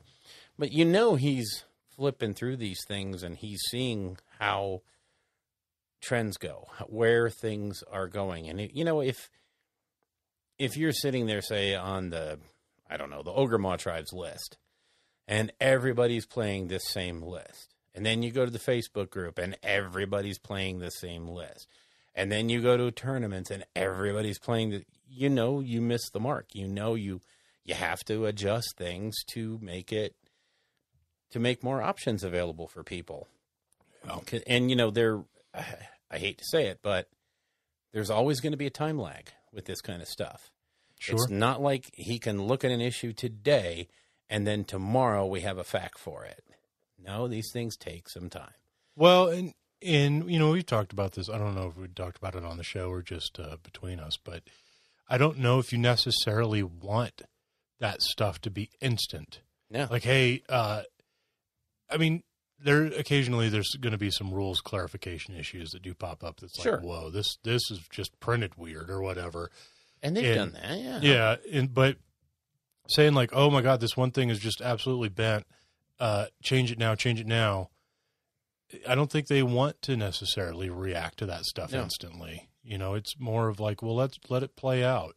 Or what's it going to be like in 3 months? Those 3 months are going to happen faster than you think they will. Exactly. And there might be another book out that book kind of addresses this, but by that book addressing this, it makes a book that's, 6 to 8 months old. Yeah.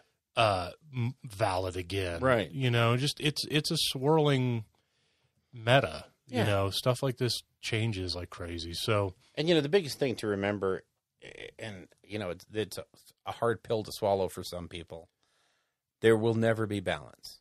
No, you can't Not have across it. the It's board. impossible. You're kidding yourself if you think you're ever going to attain some kind of perfect zen in a game that has randomness. It's just not going to happen. Exactly. And so, you're going to get the guy that gets to a tournament and he draws all the good matchups and he wins, Daughter Kane. Yeah. Won a big tournament. Okay, what do we need to do? How do we fix that? If you shotgun those changes out, you end up doing more damage in the long run than if you just take the measured approach like they do and think and go, and what's funny is we've seen a lot of changes made that are not the changes the community clamored for. Right. And yet they worked perfectly. They worked without a flaw. And we've seen some that fell flat on their faces. They were just wrong. Right. But more often than not, they hit it.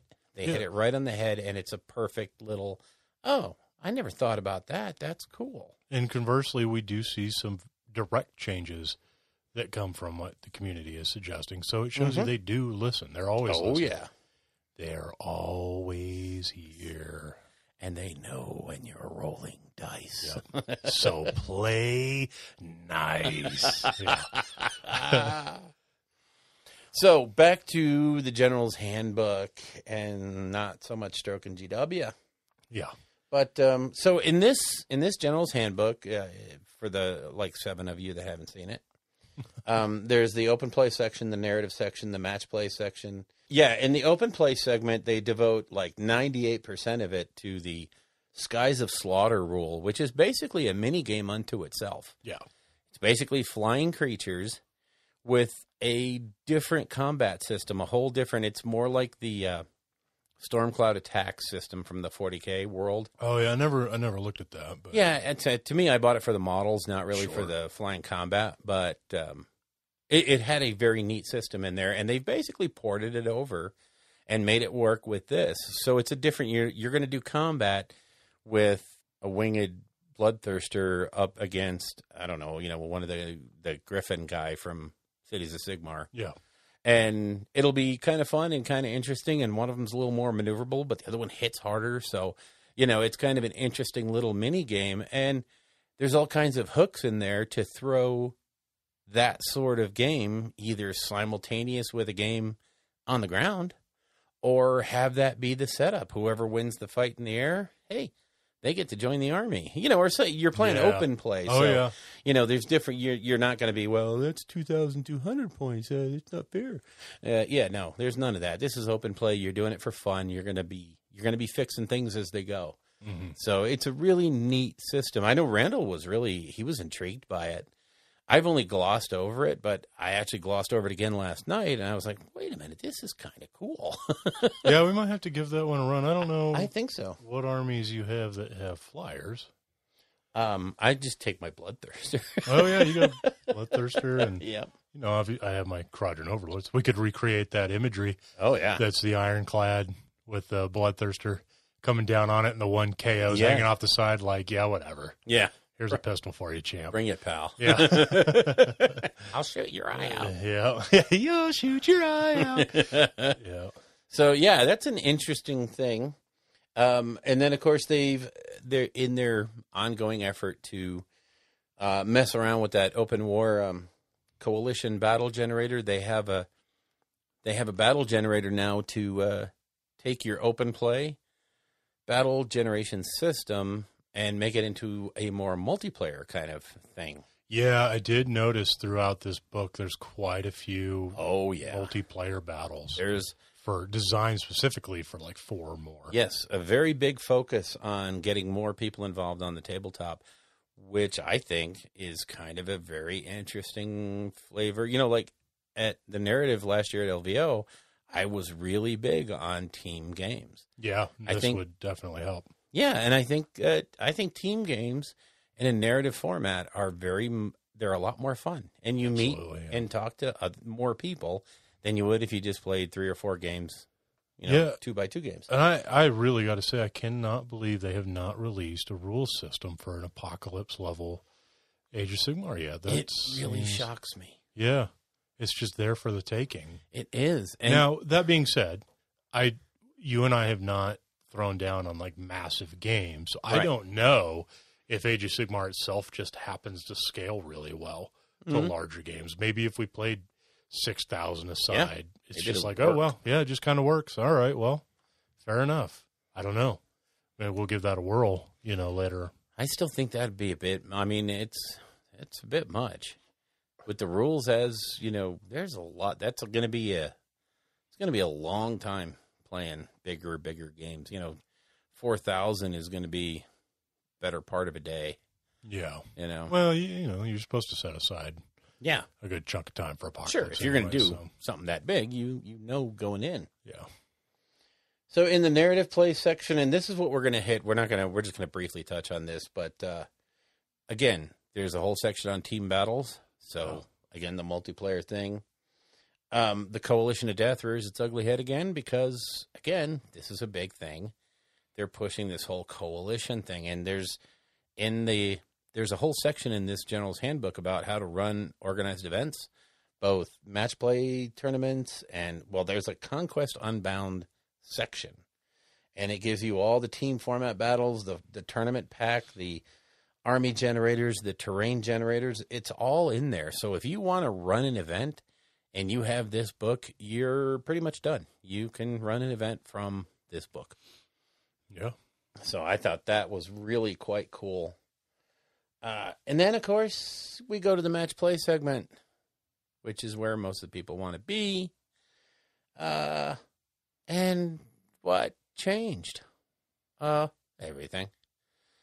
So all that stuff that you know from Malign Sorcery with all the crazy cool realm special rules and all the cool realm artifacts and all the cool realm spells and all, throw that away. Mm-hmm. Yeah. That stuff you bought is junk. It's destined for open play. Yep.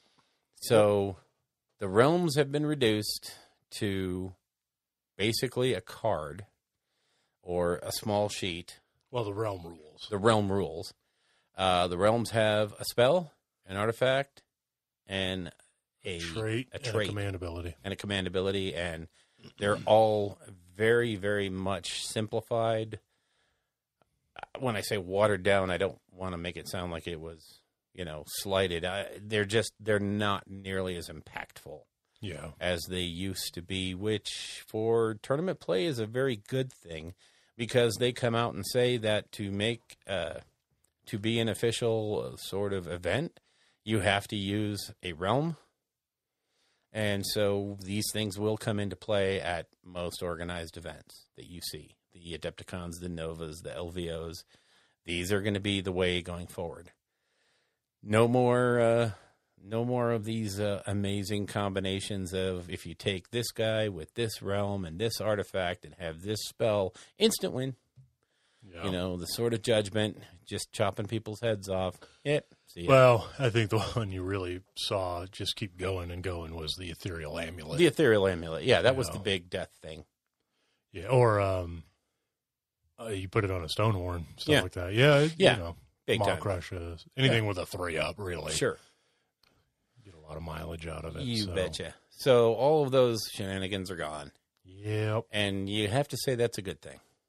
Yeah, I mean, it forces people to look back in their book a lot more and see what kind of artifacts they have there. And I understand that there's some books that their artifacts are maybe a little weaker, maybe. Sure, but it might be made up for with the power of the army itself. Yeah, maybe. I mean, I'm not going to swear to that and all that stuff, but by and large, it seems to me that the factions with the weak artifacts are the ones that don't really need that much help.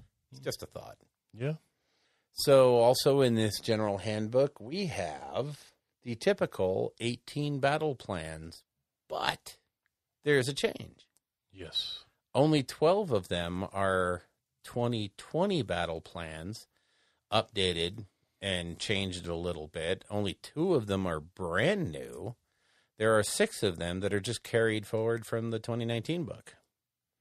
So, interestingly enough, there's a little chart in here that says roll. If you want to randomly determine the scenario, you go ahead and roll on the table. There's 3d6 tables. You roll a 1 or a 2, use table 1, blah blah blah. And then when you roll up the scenario, you basically have the option of playing the 2020 version or the 2019 version. If there's an overlap. In the case of the two brand new scenarios, obviously you can't do that. Yeah. But you have this. So someone that doesn't have this year's general handbook, rocks up to a table and you decide you want to play Battle for the Pass and you roll that one up, but he doesn't have the book, you can still go ahead and fall back to the last one.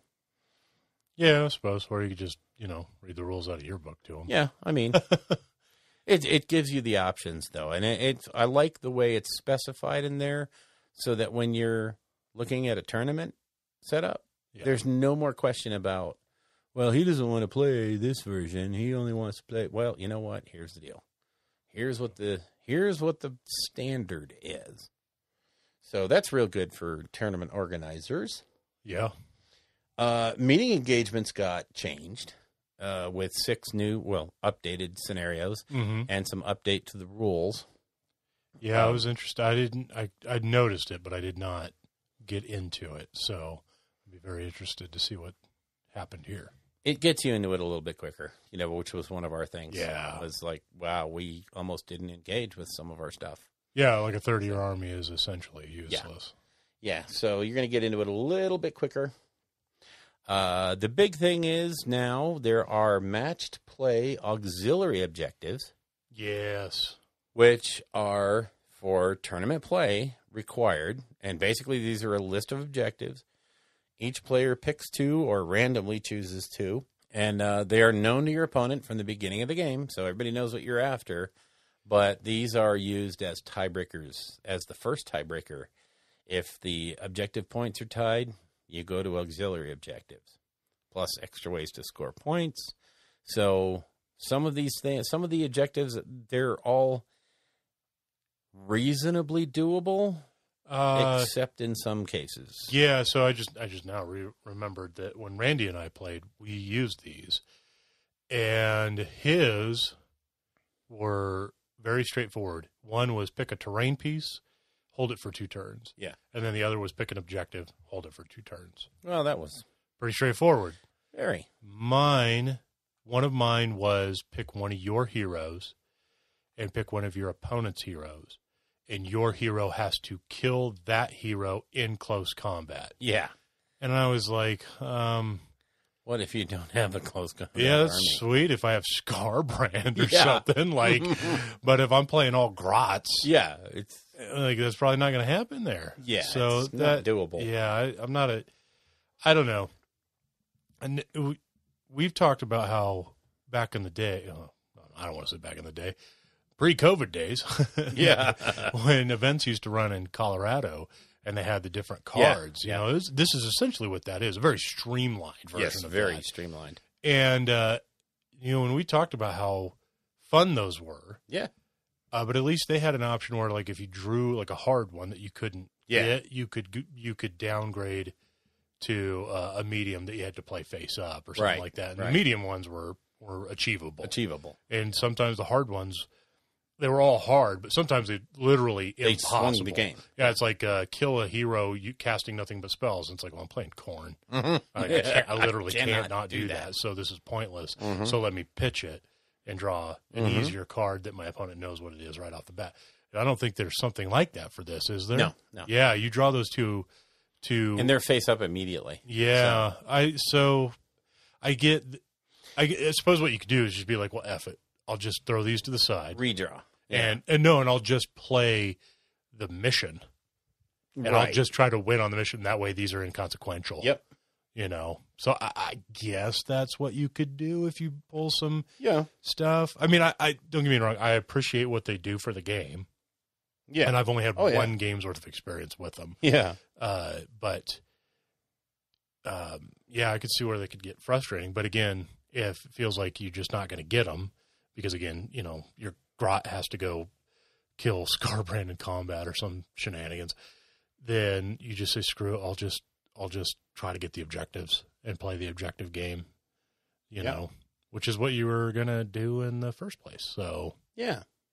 and it does help for like 2 objective scenarios where it's likely always going to result in a tie. So rather than go into points, they could go to this, and you could play.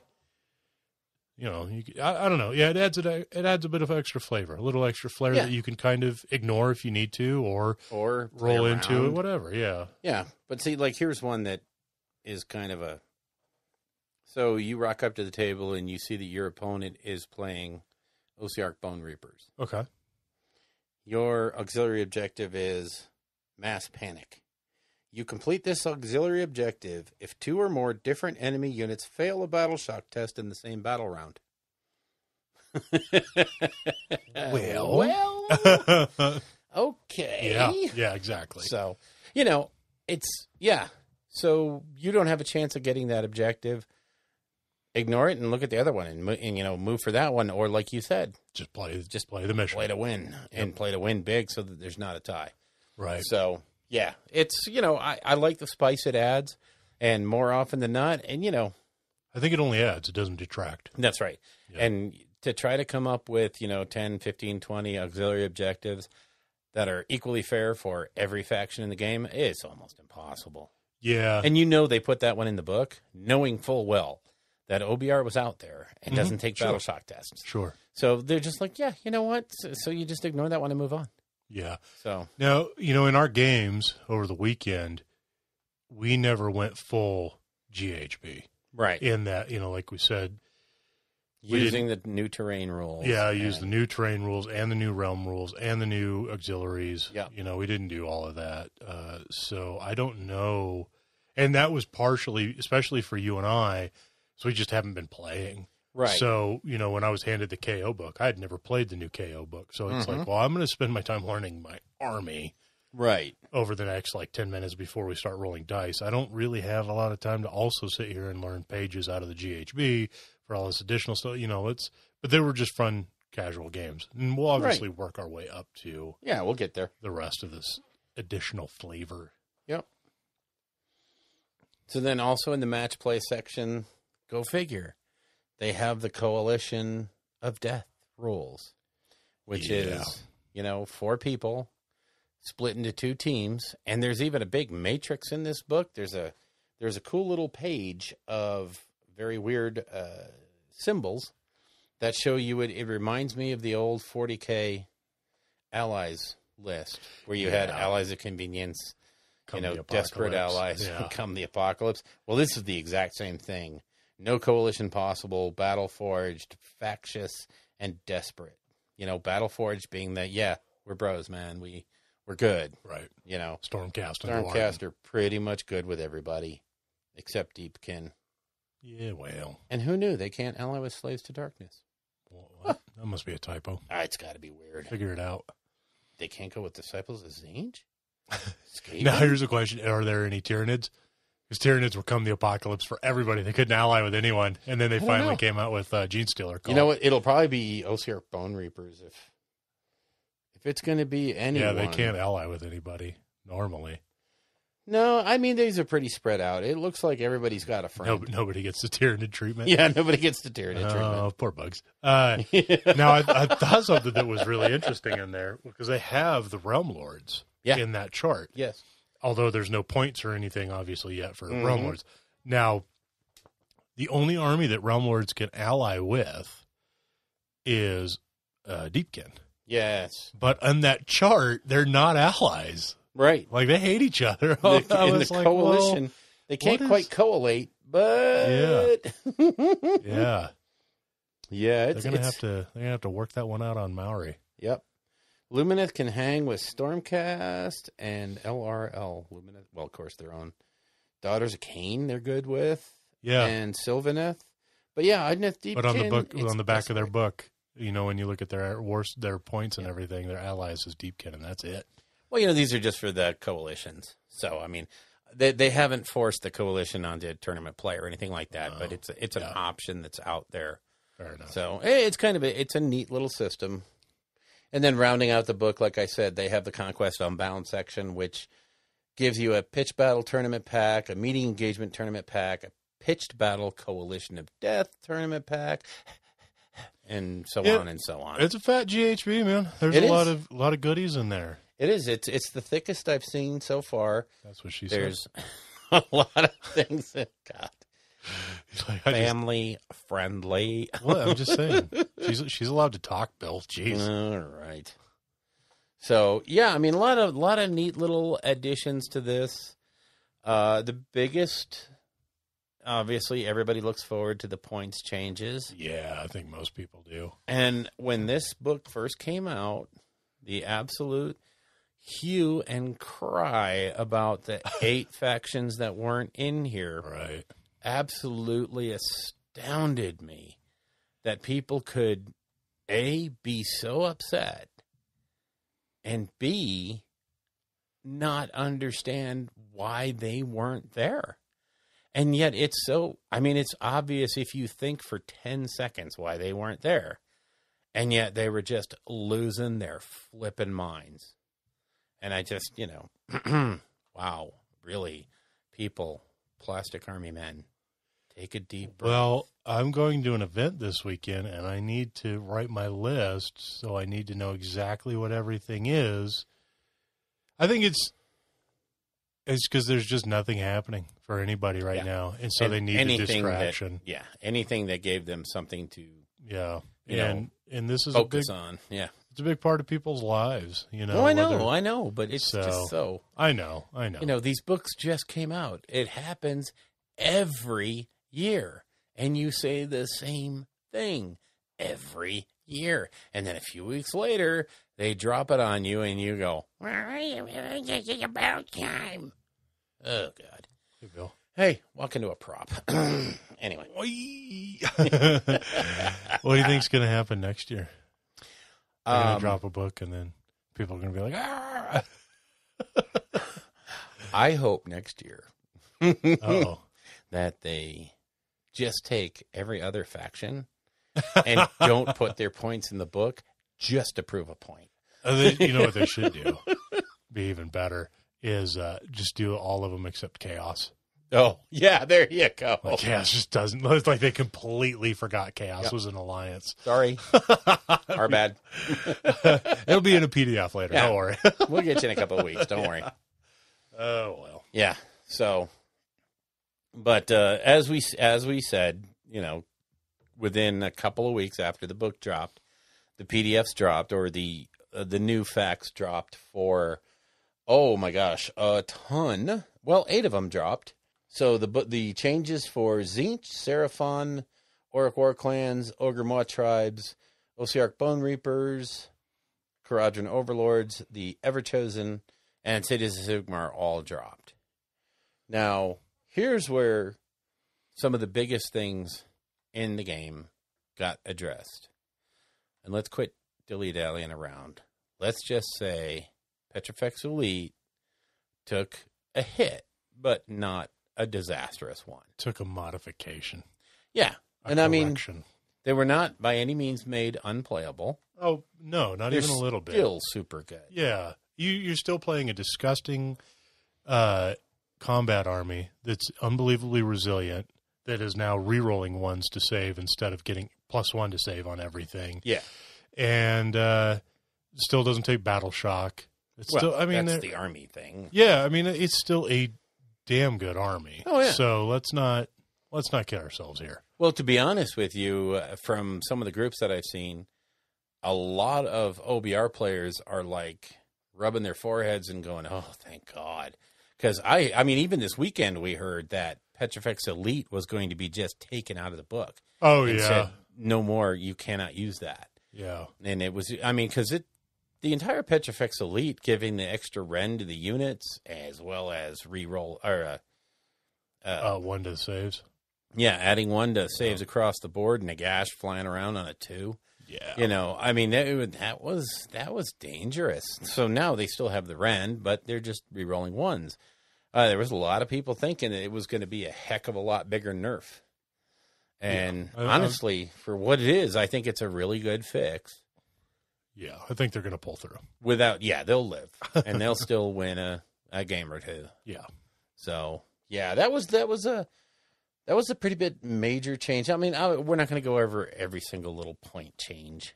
There's no point in doing that. No, we're going to read literally the 1,000+ War Scrolls and talk about their points adjustments. All right, so Cavalos Death Riders, minimum unit size 5, maximum unit size 15. I think that's the same. Well, hold on. Let me look it up and and see if that's.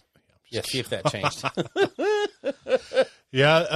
Really, the biggest change is, KO, man. Woo.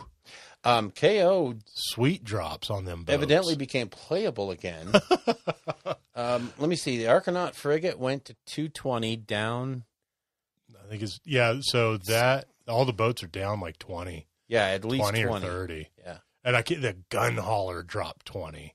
Yeah, the Grunstock gun hauler is now 130. 130. It's so delicious. And the escort wing, the battalion dropped to 120.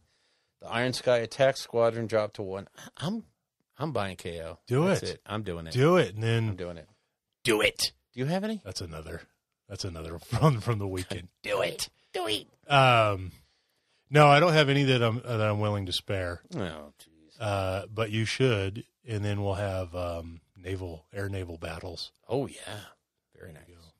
Yeah, I mean, the KO got a lot of points drops. Yeah, and as far as changes go, there's nothing in Magenta, so no rules changes. But I think these points drops and along with that new book are going to put them back in the forefront. And I got to say, if you're Osiark Bone Reapers and you've been reaping through your friends, and one of your friends is playing KO, he's about to turn the tables on you, pal. Might catch these hands. Yeah. So, they're going to become scary. They're a shooting. And I kind of figured that, too. When that book dropped and the Ironclad was 510. Yeah. I was like, oh, man, that's high, but I'm okay with it because I'm pretty sure that means it will only ever come down in points. And sure enough, here we are, 30 points down. Yeah. I think it's 480 now. Yeah. Yeah. No, it's less than that. No. Wait a minute. There's no way it got. I think it's 480 now. Oh, yeah, I'm sorry. Argonaut Ironclad, 480. Yeah, so that's a 30 point drop. And usually something like that, it's like 30 points. Well, it didn't really do anything. But if you're taking a boat-heavy list, one of those lists that I wrote, the list that I wrote against Randall had those points. The leak was accurate on those points. Yeah. And so I put it together using it, but it was in Azir, so it was with the old points, so it showed me essentially how many points I was over, and I was over like 140 points. It freed up like 130, 140 points because I was playing 3 gun haulers, an ironclad in the escort wing with, I think that was it. So like 120 points or something like that. Oh, and then the Skaven Lightning. Oh, yeah. The spell dropped 22. So, I was down like 150 points or something. I was cannot believe that spell dropped. So I guess I'll throw in, I could throw in like another gun hauler. Or I think that's another gun hauler or 5 more, what's his name, Thunderers. Yeah. So I was like, oh, man, this is sweet. This is so good. So I tell you, I'm calling it right now. KO are OP. And they need to be nerfed. Yep, we need that instant knee-jerk reaction. I think probably next week we'll see a fact drop that comes back. I have seen on some of the Facebook, the handful that I'm still in. I don't know why, but Facebook is not a happy place to go for AOS or really anything. But anyways, people right away complaining about KO getting points drops of any kind. Wow. Yeah. Just absolutely flipping out because, KO were such a terror right before COVID.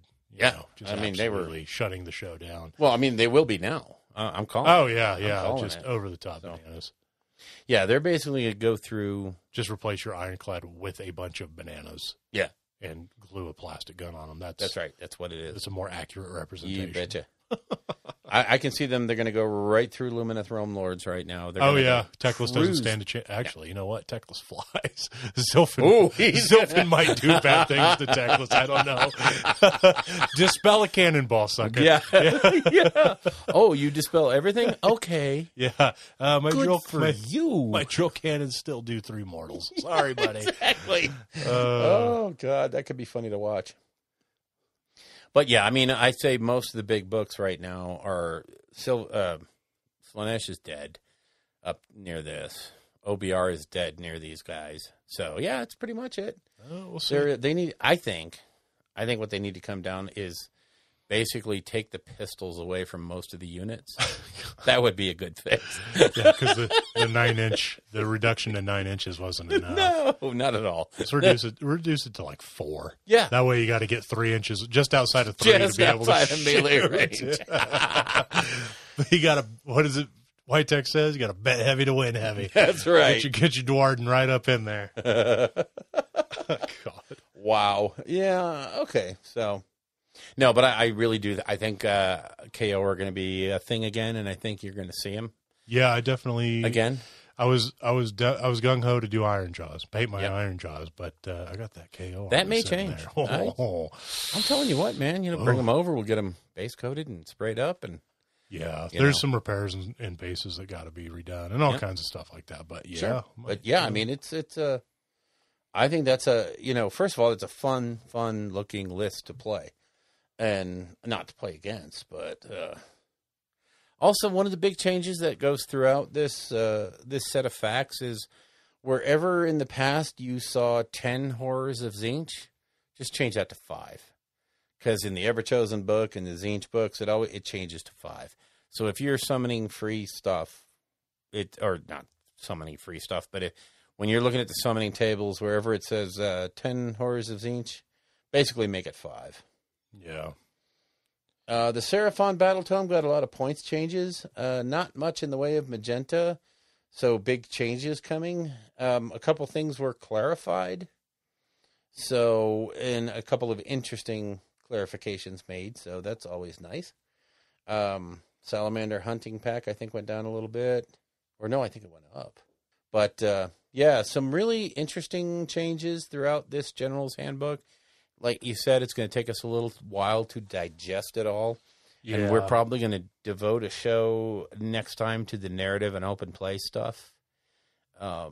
Just because I think it really needs some time in the sun, and every other podcast in the world is going to do what happened to the match play stuff and how to win with that. So our voices are going to just get lost in that crowd. So we'll hit the other side. Yeah. That Anvil of Apotheosis, just so that folks know that might not have seen it, the Anvil of Apotheosis in the narrative part of this General's Handbook basically lets you create a custom hero. Yeah. And unless it's a Trog, you can't make Trogs. No. Sorry, Trogs. Go away. Maybe next time. Who would want to make one anyway? You stop it. Trogs are saints. But, yeah, it allows you to create either there's a whole system involved. I'm not going to get into it. Yeah, you pick a race. There's like 13 races, and you pick a class. It's like a role-playing character. Yeah, basically you're making a soul-bound There's all character. kinds of skills and spells. You can be spellslinger, priest, melee. Oh, it's super cool. Yeah, super and you're cool. spending these destiny points. I forgot what they call them, or they're points that you spend to build it. And then when you're done, I think it's called bling. Yeah, bling points. You spend your bling. BPs. And and so once you've equipped him with an iPhone 7 and everything else he needs, you got to spend all your cheddar. Yeah, cheddar, baby. Anyway, ooh, we're getting there. It's getting late.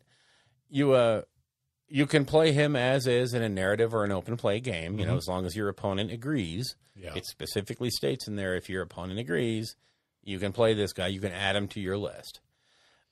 Whereas on the match play side, you take however many points you spend on the guy, multiply that by 10, and that's what he costs on your list. And your opponent has to agree. And the tournament organizer, if it's a tournament scene, has to agree to allow these things in. And I can see a lot of tournaments are going to say no. because Sure. it's way too easy to tailor these to make up for shortcomings in your army. So, I mean, it's, there's some, golly gosh, people that might bend this sort of arrangement to their will. Yeah. So anyway, Yeah. I can see a lot of TOs saying no to this, but some might just say, what the heck? It's for fun. That's the beauty of Yeah. tournaments that we may never get to go to again. Yeah, well. Yeah. Why?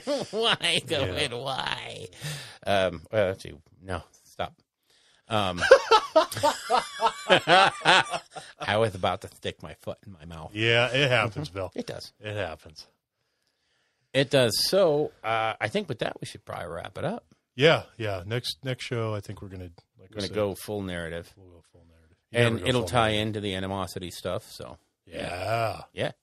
Good times. Yeah, that's what I thought. We good? I think we're good.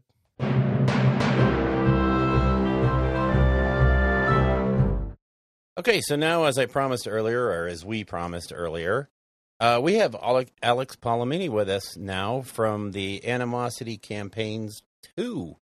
Alex is the architect of the Animosity campaign that ran last year, and he's decided to be a glutton for punishment and come back for more. So, hey, Alex, how you doing, sir?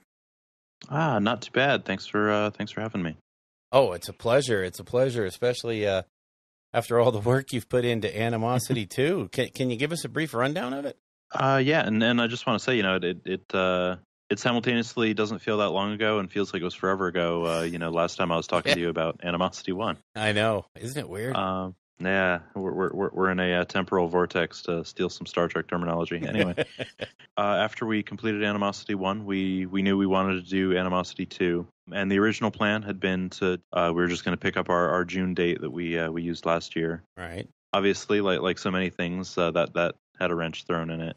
Enough said about that. Yeah. So we spent a couple months doing some serious soul searching about what kind of campaign experience we could deliver in a post-pandemic world. And what we came up with was the new format for Animosity 2. So where Animosity 1, the emphasis was very much on playing with your local group. For Animosity 2, the emphasis is on doing all sorts of hobby and gaming either safely, so if you can play with others safely, great, but also remote play, single player, tabletop simulator, that sort of thing.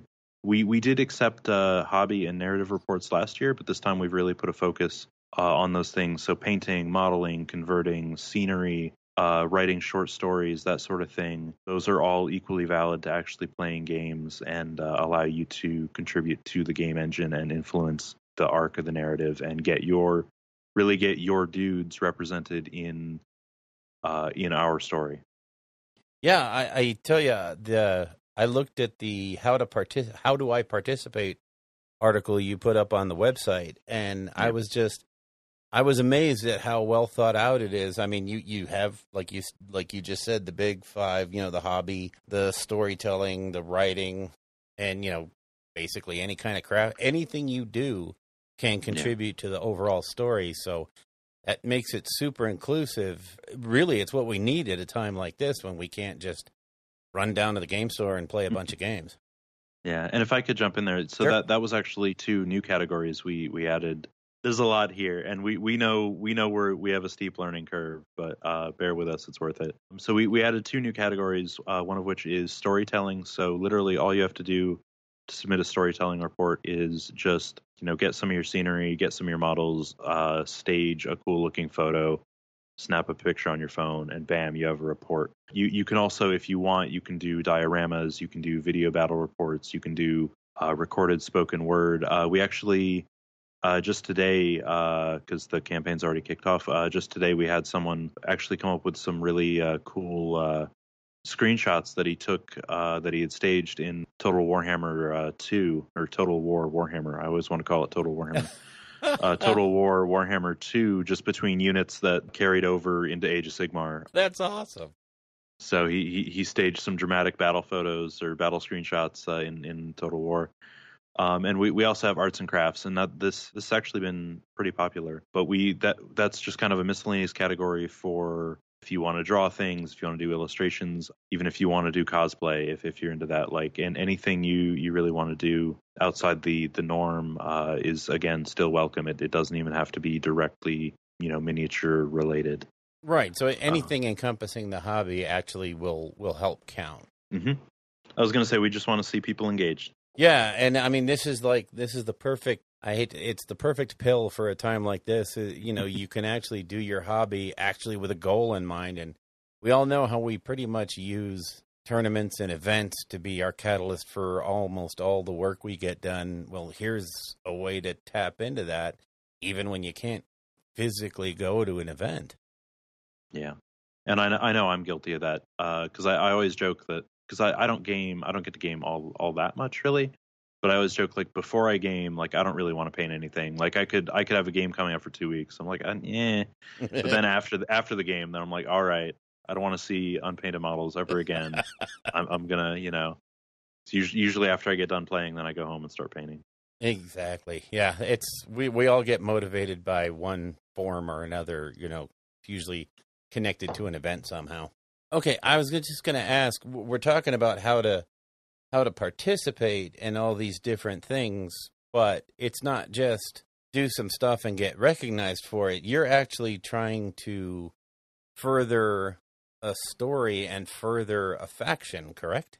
That is correct. I'm just going to run through the kind of structure we have here real quick. Sure. So Animosity 2, The Burning Winter, is a 5-week narrative campaign. The turns are 5 days long. They run from Wednesday to Sunday Eastern Time. And then we take 2 days off so that we, the campaign team, can, or Team Animosity as we call ourselves, so that we can hammer out the update. And the update has what we call the unfolding narrative. So rather than a purely statistical, you score points and if you have more points than the other team, you win. The unfolding narrative is our story arc. So if you've ever seen, I'm sure the people listening to this who hasn't, if you ever seen Game of Thrones, Battlestar Galactica, that sort of thing, like this is our attempt to create, if you want to call it a saga, an epic, whatever, a dramatic storyline arc.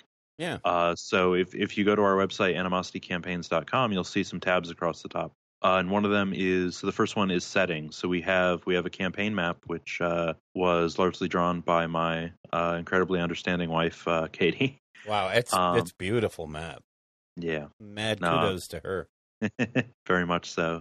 So we do have a campaign map, and the campaign map has almost 50 unique locations, and every single location has a description. So, which is listed on the same page. So it is very much a living, breathing campaign setting that you can place your guys, your army. You can really dig into it. Then we have a page called Figureheads and Coalitions, and what this is that in an Animosity campaign, you aren't fighting just for yourself. You're fighting on behalf of a team that we call a coalition, which is a group of players.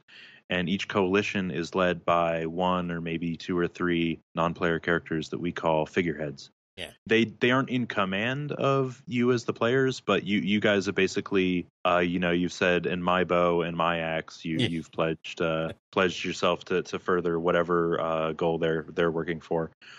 So each coalition and each set of figureheads has a full description. So when you click into one of them, you'll see what factions we generally planned the coalition around. So just on that point, and any faction can join any coalition as long as you guys have a good narrative justification.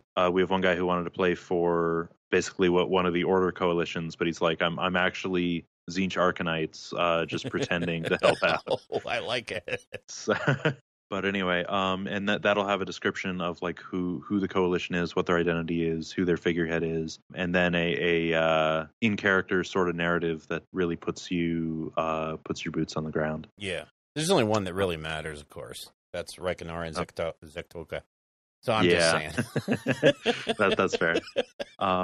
And just no, you actually raise a good point. So our coalitions are not divided by Grand Alliance. They're dictated by the narrative we've created. So a majority of Grand Alliance Order is actually split between the coalitions we call the Expedition and the Pilgrimage. Yeah. and the expedition is sent on behalf of Hammerhall. That's kind of their backers. So it's your more goody two shoes conventional order factions. You got your Stormcast, your Cities of Sigmar, your Caradron, and Lumineth. Now that they came out just in time, and then the Pilgrimage is your order factions that want to get the job done. So you got your Daughters of Cain and your Sylvaneth, the ones you wonder about. Yeah, and your Fire Slayers, the order armies that they serve order at the end of a blade. So yeah. And there's a point of contention between the two. So they are not friends. They are not necessarily allies. And I'll come back around to that. But so and same thing with Chaos. We have two Chaos coalitions that are opposed. And then we have Destruction and Death. And so the narratives we've set up, the Destruction factions are actually being aided by the Idonath Deepkin, and the coalition is named the Soul Munchers. And then the other coalition, which you just mentioned, the Perpetual, named because you've got undead and starlight demons.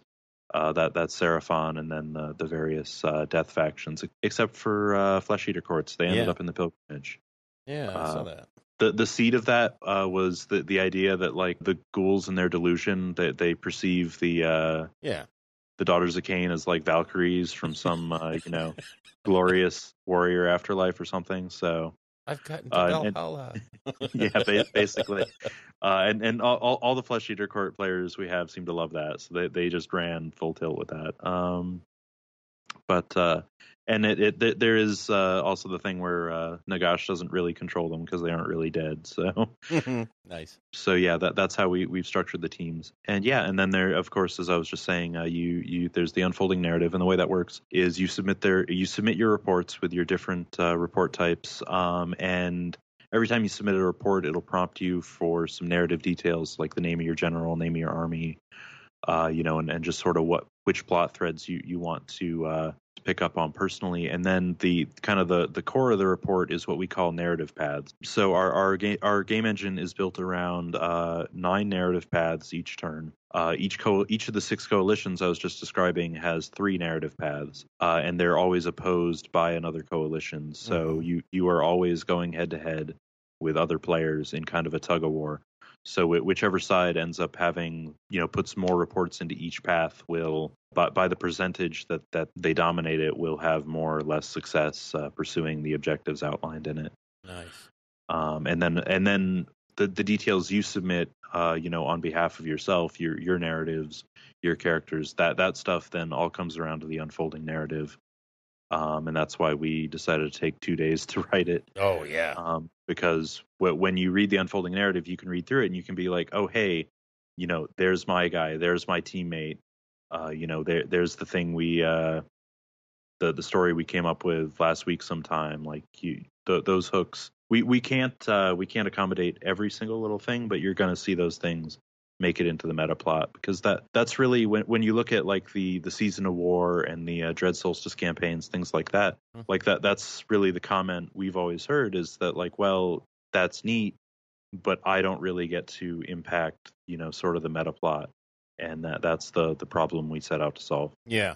Just judging from the unfolding narrative, you got a lot of work in front of you. Yeah, no, but really that's the fun part. That's why we do everything else. That's why we set up the website and the Discord server and everything, like to be able to dig into that unfolding narrative and tell a really organic, open-ended story that's collaborative. It's right. Dozens of players all over the world. Like that's the fun part. It makes the rest of it worth doing. Yeah. So if anybody is kind of wondering out there, let's say that what you wanted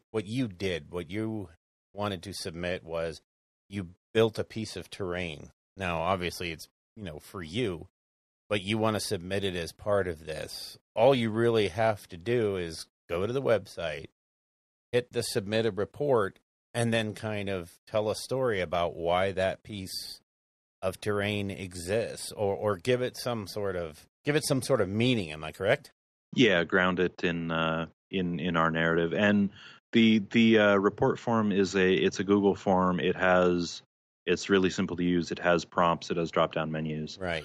So it's really straightforward. And you Yeah, that's all you need to do to participate is submit reports. We have a Discord server which has blown up overnight. Yeah. If you want to partake in that and collaborate with your teammates, the other people in the coalition you support, that sort of thing. But honestly, you don't, the way we try to design this as open ended as possible. So you don't even need to support the same coalition each turn if you don't really want to. So if you're like me and you have like an army for each Grand Alliance and you want a hobby on all of them, you can explore narratives about each one of them as you're working on them. Right. I was gonna say nobody should feel like they're not contributing correctly because there is no wrong way to contribute. That's absolutely right. We're happy to and anything and everything. If it gets people doing their hobby, gets them engaged.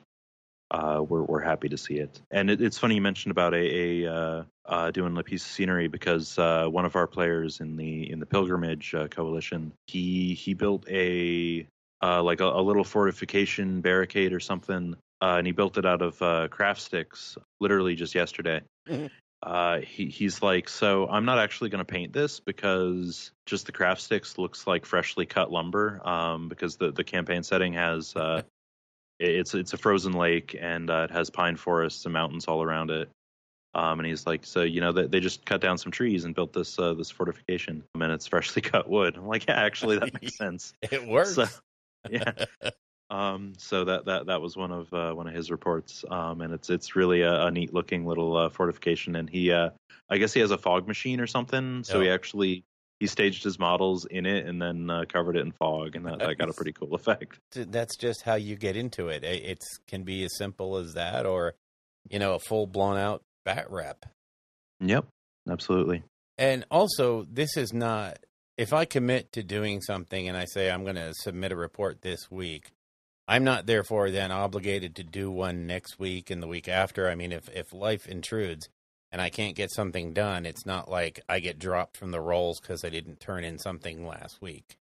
Correct? That is correct. I think we've probably all had some experience involved in campaigns and such in your local game store. I know I spent all last year running events almost one after another in my store, last couple of years actually. And I learned a lot that I could apply to this. And yeah, something we really didn't want was that sort of thing, like where you miss a week of the campaign and then you're behind, and then you feel like you have to catch up, and it's just a bad experience. Absolutely, we wanted to make an event where every single report that we receive matters, and it does, because again, going back to the narrative path. The opposed narrative path mechanic I was explaining a little earlier, every report basically has an equal value. Literally one vote can matter, and because everything comes back down to pie charts in our mechanics engine, built by Nick, aka Bythier, on Twitter. And I remember we talked about this last year when I'm pretty sure when I was on. But Animosity has a long history with Warhammer Fantasy campaigns back over 10 years ago. And I remember the last campaign where the pie charts were actually available to the players. There was this huge uproar. A bunch of players got upset because they lost control of a really important city by, I think it was 0.33%. Oh. So, just narrowly, like literally just one report in either direction would swing it. Yeah. I just love that. I mean, just the whole idea of this, where you can do anything you want, any part of the hobby that you want to focus on during this period of time will count. Yep, absolutely. And I also want to say that is a cracking awesome website. Thank you. It looks great, and all the information is pretty much where you expect to find it. Yeah, we put a lot of thought and deliberation and a couple of arguments into that. I bet. But, so on that note, unless you had something else you wanted to bring up, there's a couple things I'd like to mention. But, please. So in addition to the narrative itself, the unfolding narrative, which again is open ended, it's really we have. I guess it's kind of like it's like a role playing campaign where like we have plot hooks, we have things that we've sort of planned out, but it really, it's in the players' hands. So like for this first turn here, we're going to see what sort of directions players go, and then we'll continue figuring out the story from there. And some doors are going to be opened wider, and some doors are going to be closed, depending on what the players do. But in addition to the unfolding narrative, we have a whole roster of awards that we're going to recognize at the end of the campaign for things like Youngblood, the player who did the most as a first-time participant; True Friend and Ally, the player who did the most to support a single figurehead or coalition. So just some sort of MVP awards there. Yeah. We have a bunch of what we call Master Awards. So Master Builder for our favorite conversions, that sort of thing. Master Craftsman for our favorite scenery. And then we have we have 3 actually named awards that are, so one of them is the player with the most daring and ambitious narrative. And we're working with Dan from Tectonic Craft Studios to figure out some prize support that we'll actually mail out to people. Oh, nice. At the end of the campaign. So you might be able to get something, an actual physical award you can put over your hobby area by the end. And that's all scored separately from the unfolding narrative. It is not tied in. That's just us trying to recognize our players for a job well done. And then the other thing I wanted to mention was our community page, which I actually need to update. Just something else to do with all the work we've been doing. But so the community page, we're trying to harvest. So out of the reports you submit, and then out of what we find on what people have tagged on like social media and in our Discord, that sort of thing. We're trying to assemble sort of a master gallery of your writing and your hobby and arts and crafts and pretty much everything, and feature it on our website so that you can really see, in addition to seeing your characters in the unfolding narrative, you can see your hobby and your writing up there right alongside everyone else's in one place. That is, I'm looking at that right now, and I am in love with that boat. But I have a thing for boats. So. Yeah, that's fair. Well, let's just say what one of the objectives there's the players don't know it yet, but there's a bunch of. Do you remember the big Tomb King galleon from Dreadfleet? Oh yeah, yeah. There's gonna be there's some of those hidden away, but the players don't know that yet. Oh, so if this comes out Sunday, then by Tuesday you'll be able to find out. Tuesday night you'll be able to find out what happened with those. Nice. You heard it here first, folks. Yeah, pretty much. Is there anything else you'd like to talk about? No, I think we've hit everything. I mean, it's animositycampaigns.com, or if you just Google Animosity Campaigns, it's the first thing that comes up. Yeah. And from there, you can get the links to the Discord server, and you can see all the information for coalitions you might want to join. And like you said, you jump on the Discord server, and there's a ton of activity out there. Yeah, it that really blew us away. So the first turn started. We're recording Friday night, so turn 1 started Wednesday morning, so we had a flood of people come onto the server over the weekend, and then it took off. Like, it's taken on a life of its own, and it is amazing to see. We've been, Team Animosity has been talking about it in our private channels, and we've just been blown away by the activity and just the sheer enthusiasm. I mean, a couple of quotes, I've been screenshotting some things, so and I've actually been putting them on our Twitter, because you can find us on Twitter, and you can find us on social media, and all that stuff is on the website under the About tab. What one person asked, you should have seen the expedition chat yesterday, and then one of our team members, Cosgrove, he says, you mean the 456 messages I went through as fast as I could to make sure no one was misbehaving? But again, like we've seen it taking off. We're certainly moderating it and trying to keep tabs on it. But I just want to stress, like, you do not have to participate in the madhouse that our Discord has become to participate in the campaign. Right. Yeah, I mean, none of that stuff is required. If you just want to build stuff and submit it, that's perfectly acceptable. Absolutely. And I would be, Nuno Martins is going to have my head if I don't mention this. So because it's the work he's been doing. So we also have a page under About for gaming resources, and this includes a single-player mode for Age of Sigmar with some apparently incredibly strong artificial intelligence that Nuno developed. So again, you can literally just play at home, throw your models against each other. We have that supplement on our website. We have a bunch of other gaming aids for like where you can find battle plans, Realm of Battle rules to replicate our campaign settings, stuff like that. And we have we have a link to 2+ Tough's Lonesome Road single player Warcry pack, and we also have the Soulbound Animosity 2 guide. So if you've been playing Cubicle 7's Soulbound Age of Sigmar role-playing game, I know I've been playing it almost every week for a couple months now, and if you have dipped your toes into that, or if you would like to, we actually have a whole section on our we have the guide for it, and then we actually by popular demand we have a section on our Discord for Soulbound. So if you either want to partake in Soulbound, if you're looking for a group, or if you want to run a group, we can accommodate you.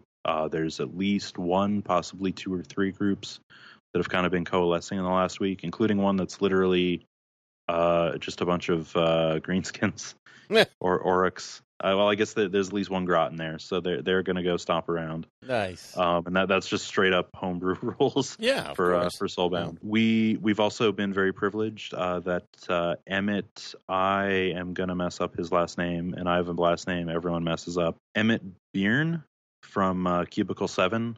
He is the designer and writer behind Soulbound, and yes. We've had the privilege. He has joined on the Discord, and we set up a private Game Master channel for people who want to run Soulbound sessions, and he's happy to help you guys figure that out in the private channel there. Nice, very nice. So we've really been blown away by just all the enthusiasm we've seen in just the last week, literally overnight. Yeah, it's a great thing. And by the time you hear this, it'll be Sunday. So turn 0 or turn 1 will be closing down. That's correct. And you'll be able to jump back in with both feet on Wednesday, right? Yep. So we're gonna post a short summary probably by, what would that be, Monday morning, just something so people aren't left completely in the dark, for 2 days. Yeah. And then by Wednesday morning, turn 2 will start 9 a.m. Wednesday morning Eastern time, and we'll have a new unfolding narrative and new narrative paths and everything ready for you to jump back in Wednesday morning, like you said. I'm all at Twitter with excitement.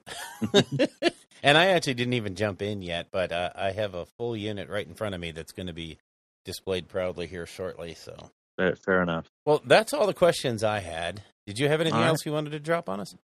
No, I think I got my shout out for Nuno there, so I think he won't have my hide for that after he listens to this. So I think I covered just about everything. Okay, great.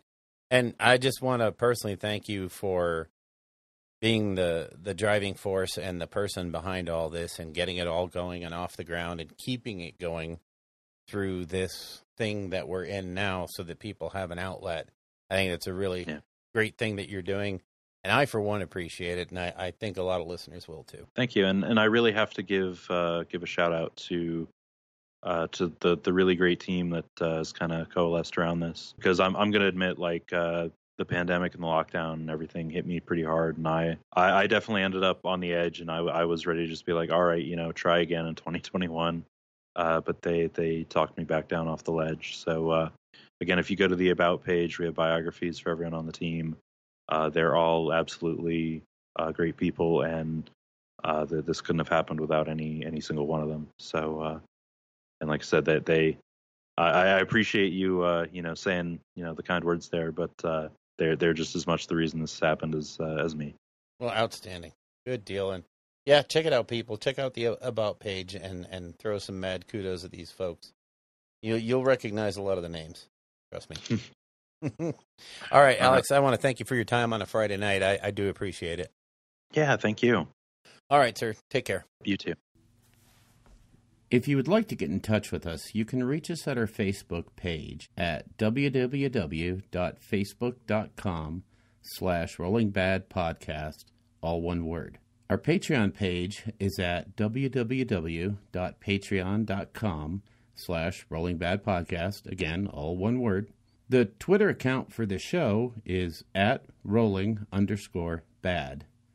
And our individual Twitters are, for me, at Bill Castello, BILLCASTELLO. And for Elric, it's at Elric Edge, ELRICEDGE. All of our guests on the show will have their contact information in that show's show notes. The music in the show is used courtesy of Kevin MacLeod at Incompetech.com and used under the Creative Commons license. The Rolling Bad podcast is protected under the Creative Commons Attribution 4.0 International License. Information for this license can be found at creativecommons.org.